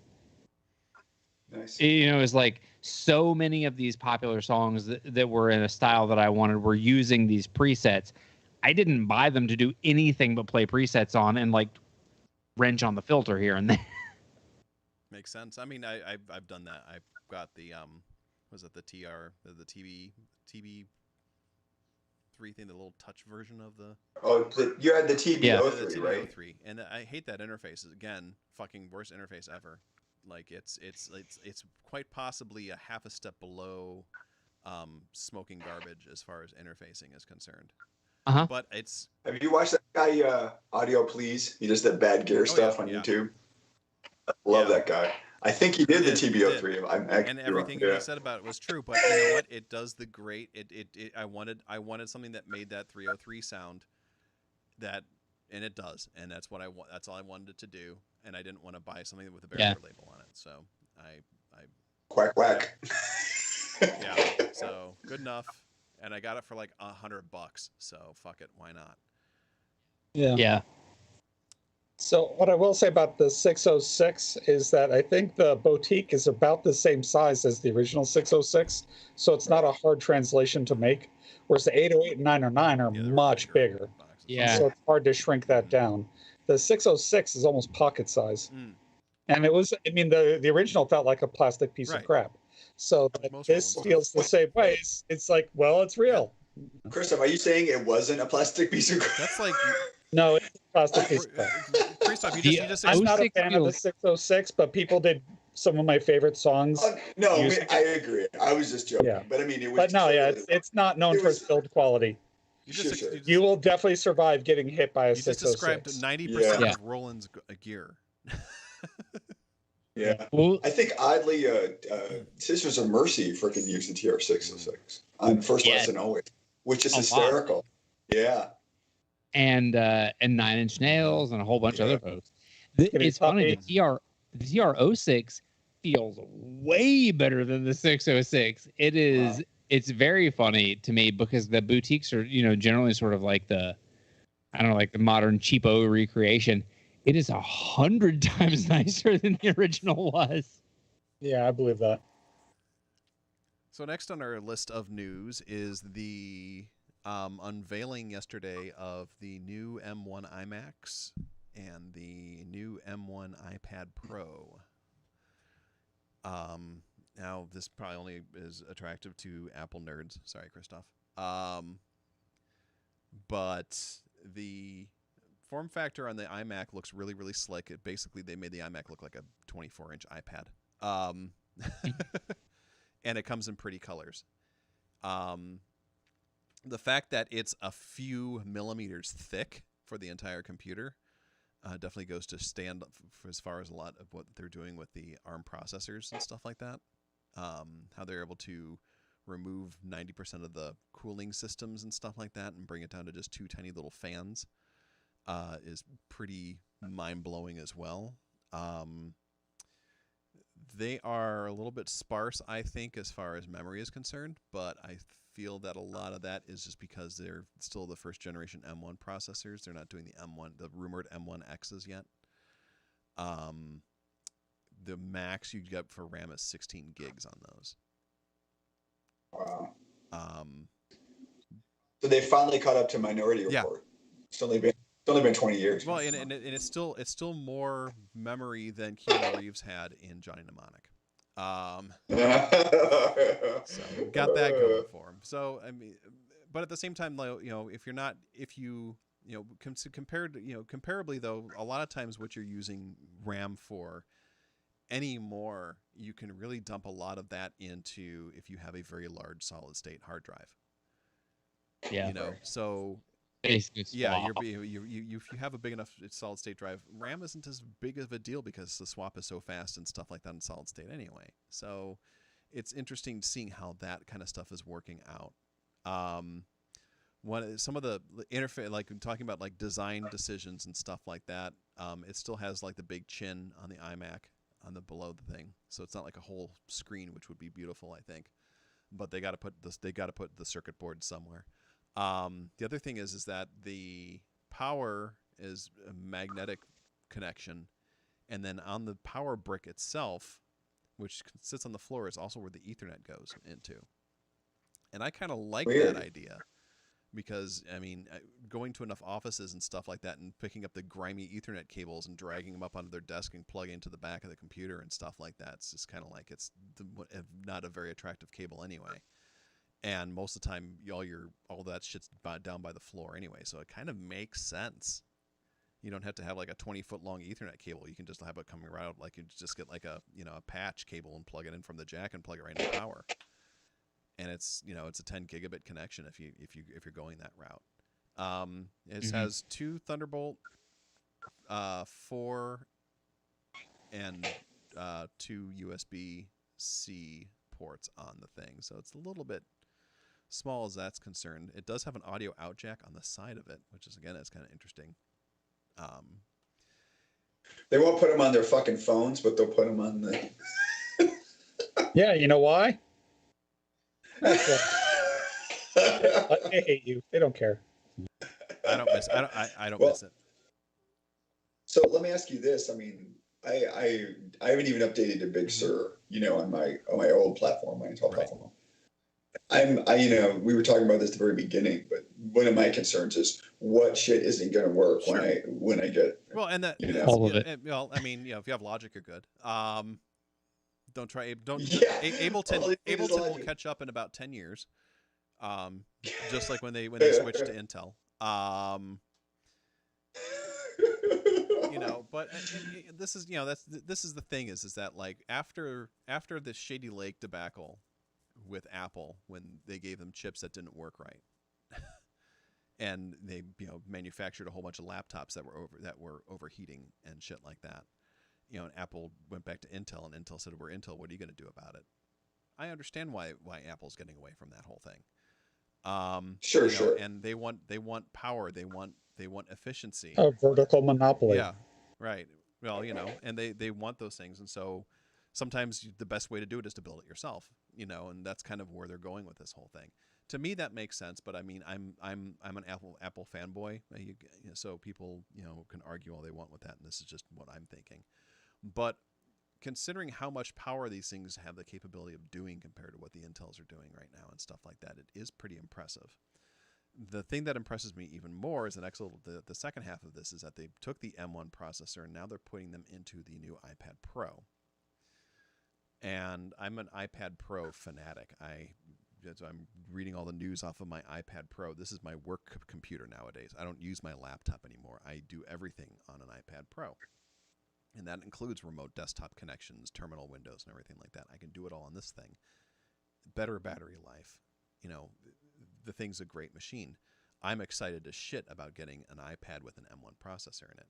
I'm excited as shit about getting a 12.9-inch iPad Pro because it has the XDR display on the thing, which is an amazing display that usually costs $5,000, and it's on the iPad Pro, and it doesn't, you know, that kind of thing. Wow. And, you know, it's got, you know, 8-core processor, it's got an 8-core graphics processor, and 16 gigs of RAM in an iPad, which is lovely. And it runs stuff in that Intel sort of emulation mode, right? I mean, Yeah. So like worst case scenario. So basically, yeah. So But that emulation is in software, right? yeah, they have a software emulation called Rosetta, which is the same name they use when they switch from PowerPC to Intel. Yeah. So they're using that. They're using a similar kind of technology. The difficulty with like the Macs is if you are using something like Boot Camp there's no more Boot Camp. So if people are trying to boot into Windows from a Mac, that's gone. And if you're trying to do emulation through like Parallels or VMware, you have to get because Windows does not license out their ARM-based version of their operating system. You can only use a beta that they have out for the public to run Windows on the ARM processors, which is just kind of like Windows. Come on, dude, you know, just fucking license that shit out. But Windows is also kind of doing the monopoly thing where we're only going to run it on the ARM-based machines that we're building. We're not letting anyone else use the ARM-based stuff. Welcome to the future. Yeah. In the future. The other thing that they added with the iPad Pro is Thunderbolt, which is Interesting. lovely because now it's a USB and a Thunderbolt connection. So if you have a Thunderbolt hard drive, it's a lovely, very fast connection, stuff like that you can do on your iPad. I mean, they're really starting to blur the lines between what's a laptop, what's a tablet. It's Yeah. really, And with Big Sur It's- and Mac OS 11, you can start to see those worlds blending a little bit more. Yeah, because you don't have to develop for two different code bases. Exactly. So the interesting thing to see will be what kind of performance do things running through Rosetta are they taking? Because you're adding an abstraction layer, and that takes performance. It does. So It does, and back, and I don't have anything M1 yet, but back when they switched from PowerPC to Intel, they were using Rosetta, back then, to do that. And there was a hit, but it depends on what you were doing with it, like, because it took Microsoft like a year to come out with a new version of Office, but you didn't notice it with that kind of thing, the other thing that I worry about with that is because they eventually discontinued Rosetta and everybody was screwed. Well, that needed those old apps. Yeah, it was 5 years though. Things that were being no longer developed. Yeah. But still, I mean, like right now, like for example, like with Jeff, he's got all this software. Like there's software that I love. It's no longer developed, and it's just a matter of time before I can't run it again anymore because of something like this. But that's software anyway. That's the nature. I'm just saying that's going to be the big hiccup. Otherwise, everything else makes sense for them making their own CPU, creating their own monopoly, and Intel's been dropping the ball for years. Yeah, so I get it. Yeah, I definitely see it as so. I run a pretty substantial creative team for our marketing department at work, and we are invested. I don't know, like many tens of thousands of dollars in cameras and various equipment for the photo and video and everything that we do. Absolutely. And there's some like real concerns about compatibility there and longevity for stuff that, for things in which we have invested. There's sort of this like domino effect that you see there. And that's the big concern for us, I think, at this point. I think that's the concern that I would see for sort of like a lot of professional applications where this is the case, where you see, where one domino falls and sort of like knocks into the next one. And then, by the time that they're all finished falling, you're like $200,000 in on needing to, which is like very believable for a lot of professional applications, $200,000+ in. If you have a team, like my team's like 25 people deep. And if you've got a team that size, like the costs mount really, really quickly. But for the personal side of it, I can definitely see it being, there's some interesting things that could be coming from unification of the platforms, which I think is actually kind of, it's a little bit scary and frustrating at first because there's going to be a lot of things that break, but the upside of it is actually pretty interesting. If you have the things that you previously could only effectively do on your desktop or your laptop machine, and you couldn't sort of like effectively port across to your tablet device or to your phone even. The opportunity to sort of like unify those ecosystems there's some cool stuff there for sure. But it'll be interesting to see how they play it out. The biggest thing that has really concerned me about these M1 Macs, and I guess the M1 platform, is the privacy side of it. Like all of a sudden there's this sort of like active online engagement that's required to initialize the thing and sends a bunch of data, and that's, I don't know. That's one of the things that I feel like Apple has been stronger about, and this is it.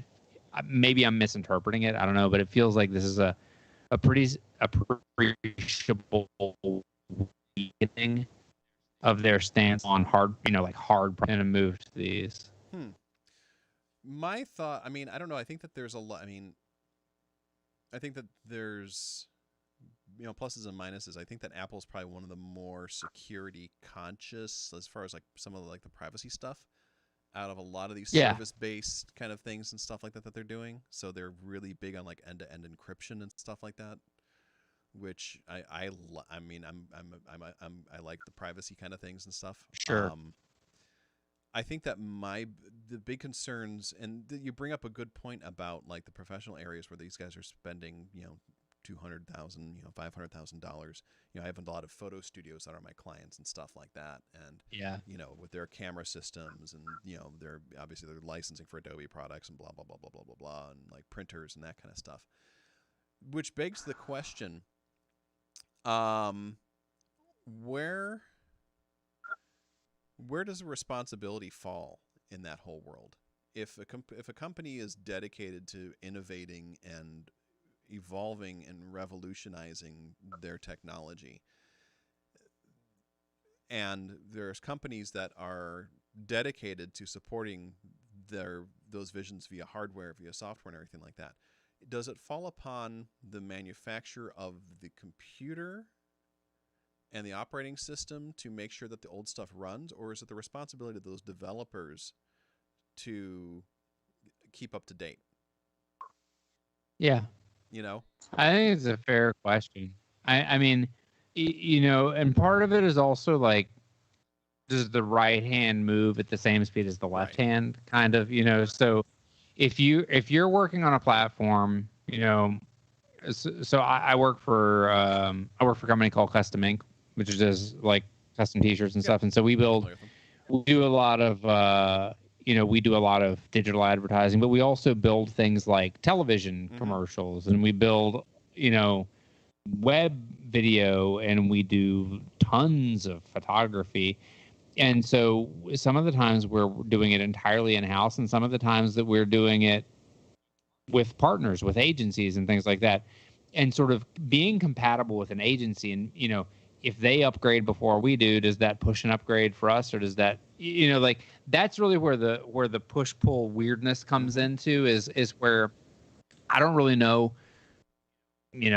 whether it's on the hardware manufacturer or anything, but it doesn't feel like sometimes the conversation really sort of, I guess, goes to the place of inclusion of like how, rather than do we make sure that everything's updated, it's almost more like a question of, how effectively can we make sure that this thing sort of straddles the gap between these two worlds for a long enough period of time that would naturally sort of, I don't know, go across an average upgrade Right. cycle, whatever that is for a company, because, you wind up with places where we are, and, tons of agencies and video production houses and movie producers and things they're just not going to upgrade.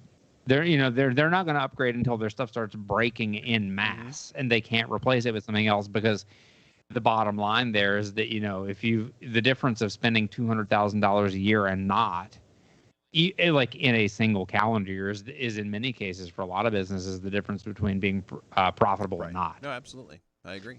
So that's the challenge that I think that you bump into. Yeah, I think the answer comes down to money, and so I think it comes down, if the people making the computers and OS, if they want to sell computers, if they lose backward compatibility, they lose sales. Yep. It's because you lose business. Now, the expected, I'll tell you exactly why. So, for example, New Jersey, their unemployment system runs on a COBOL mainframe, and nothing else will support it. But I mean, they've got probably $700 million of data in there that they can't get out, so they can't move away from it. And your OS might not cost that much, but they need that. So we had at a job I had, we had this not that common medical software. It costs probably about $150,000 a year. There's only about 150 clients of it, but we've got probably $50 million of data in it, and so we can't move. And so a VMware upgrade comes out, and it's all right, it won't run with your older hardware, but that thing is the most important thing that we have. So now we can't upgrade.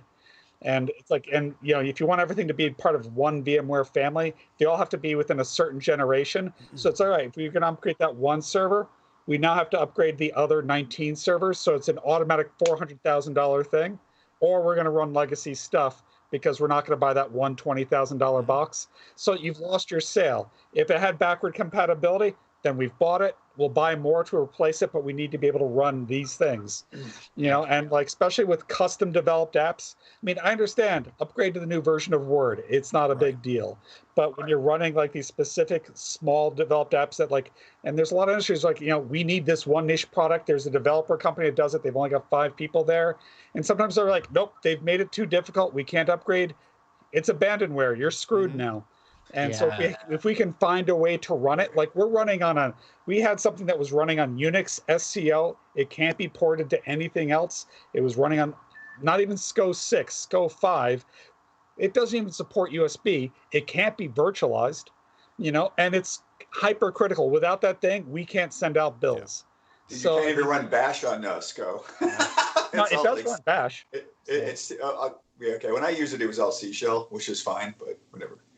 Yeah. I mean, it's funny though, because traditionally I had a lot of animosity towards Microsoft, but in some ways they've handled backward compatibility, if not better, differently maybe.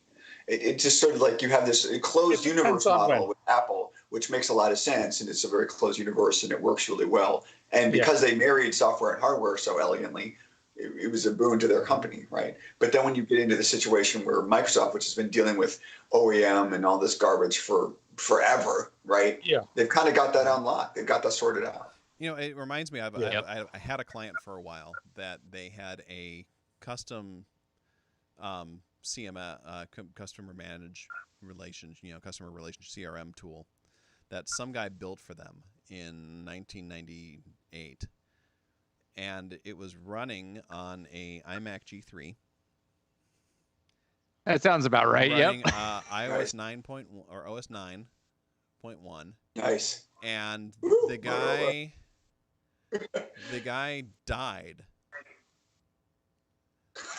Oh God. So, and everything was in there, their inventory, their customers, everything was in there. So it's just kind of what do you? It's the ultimate planned obsolescence, I guess. Is motherfucker dying. Just And then- waiting for yeah, somebody to someone's gonna die. die. Your software is now obsolete because no one knows what this guy did. This guy, Yeah. he took Yeah. it with him. Well, even our banking system used to run on OS2 far after OS2 was discontinued because it was a really difficult migration to move everything out of it.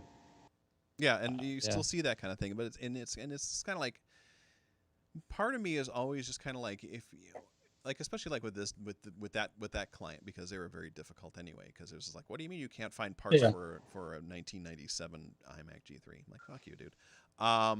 Just go on Newegg. They're all over Yeah, I the know. place. Dozens Yeah, of but no, I wasn't gonna deal with that, but for what they were doing, you didn't need to build that shit. I'm sorry.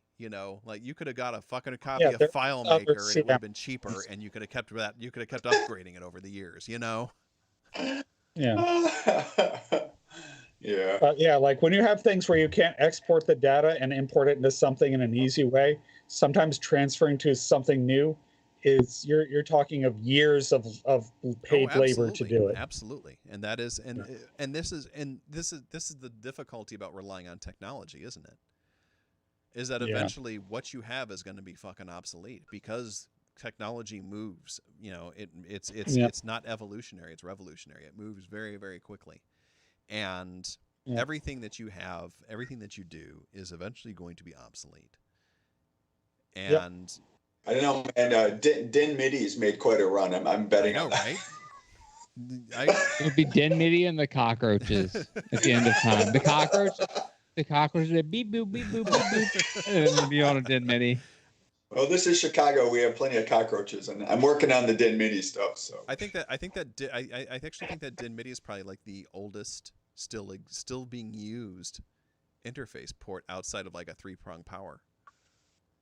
yeah, the protocol I think is technically still 1.0. Yeah, no, there are 2.0 now. That was 2, yeah, but for a long time. They did MIDI 2 years. MIDI 2.0 came out 2 years ago. MIDI 1.0 came out in like 1983. Yeah, dude. So good. And it's just absolutely revolutionary. I mean, it's so forward thinking for what it accomplished. Absolutely. And lasted that long. That never I know. happens. But I mean, there were a lot of attempts to replace MIDI that failed, like Yamaha's M-Land. And MIDI 2.0. MIDI 2.0 also seems to be like it's not really like taking off. People are. I mean, it's weird because like people are implementing MIDI 2.0 without like installing MIDI 2.0. So like all the stuff that MIDI 2.0 does, like MPE and all that stuff, they're just like, we're just gonna put MPE on here. There's a firmware update. There we go. And to worry about implementing MIDI 2.0. Fuck you. Well, that was what was elegant about MIDI, is you could do stuff like NPRN and CC, and all of that came later, right? But it still stayed within the protocol. And make it flexible enough, right? So that I can always do like fucking note on and note off and not get any weird, sysx errors like I had. Just reboot your interface and you're fine. Yeah. Yes. All right, guys. It's 11 after 11 Eastern time here. We've been talking for well over 2 hours, and we still have 2 more news stories to talk about. And I think I'm going to shelve those until next show. Because I'm tired, and it is also past the 12-hour mark, and I still feel fine. I'm tired, but I still feel okay. But I got up at 5 this morning. You made it. So I'm tired. I'm going to go to bed, and I'm going to dream about MS-20s in lime green. Our next show is going to be on Cinco de Mayo, May 5th. Woohoo! I'll be drunk. Will we be drunker than Jeff is the question. I only had the one. It's only one zombie. Dude, it's only like 100 shots.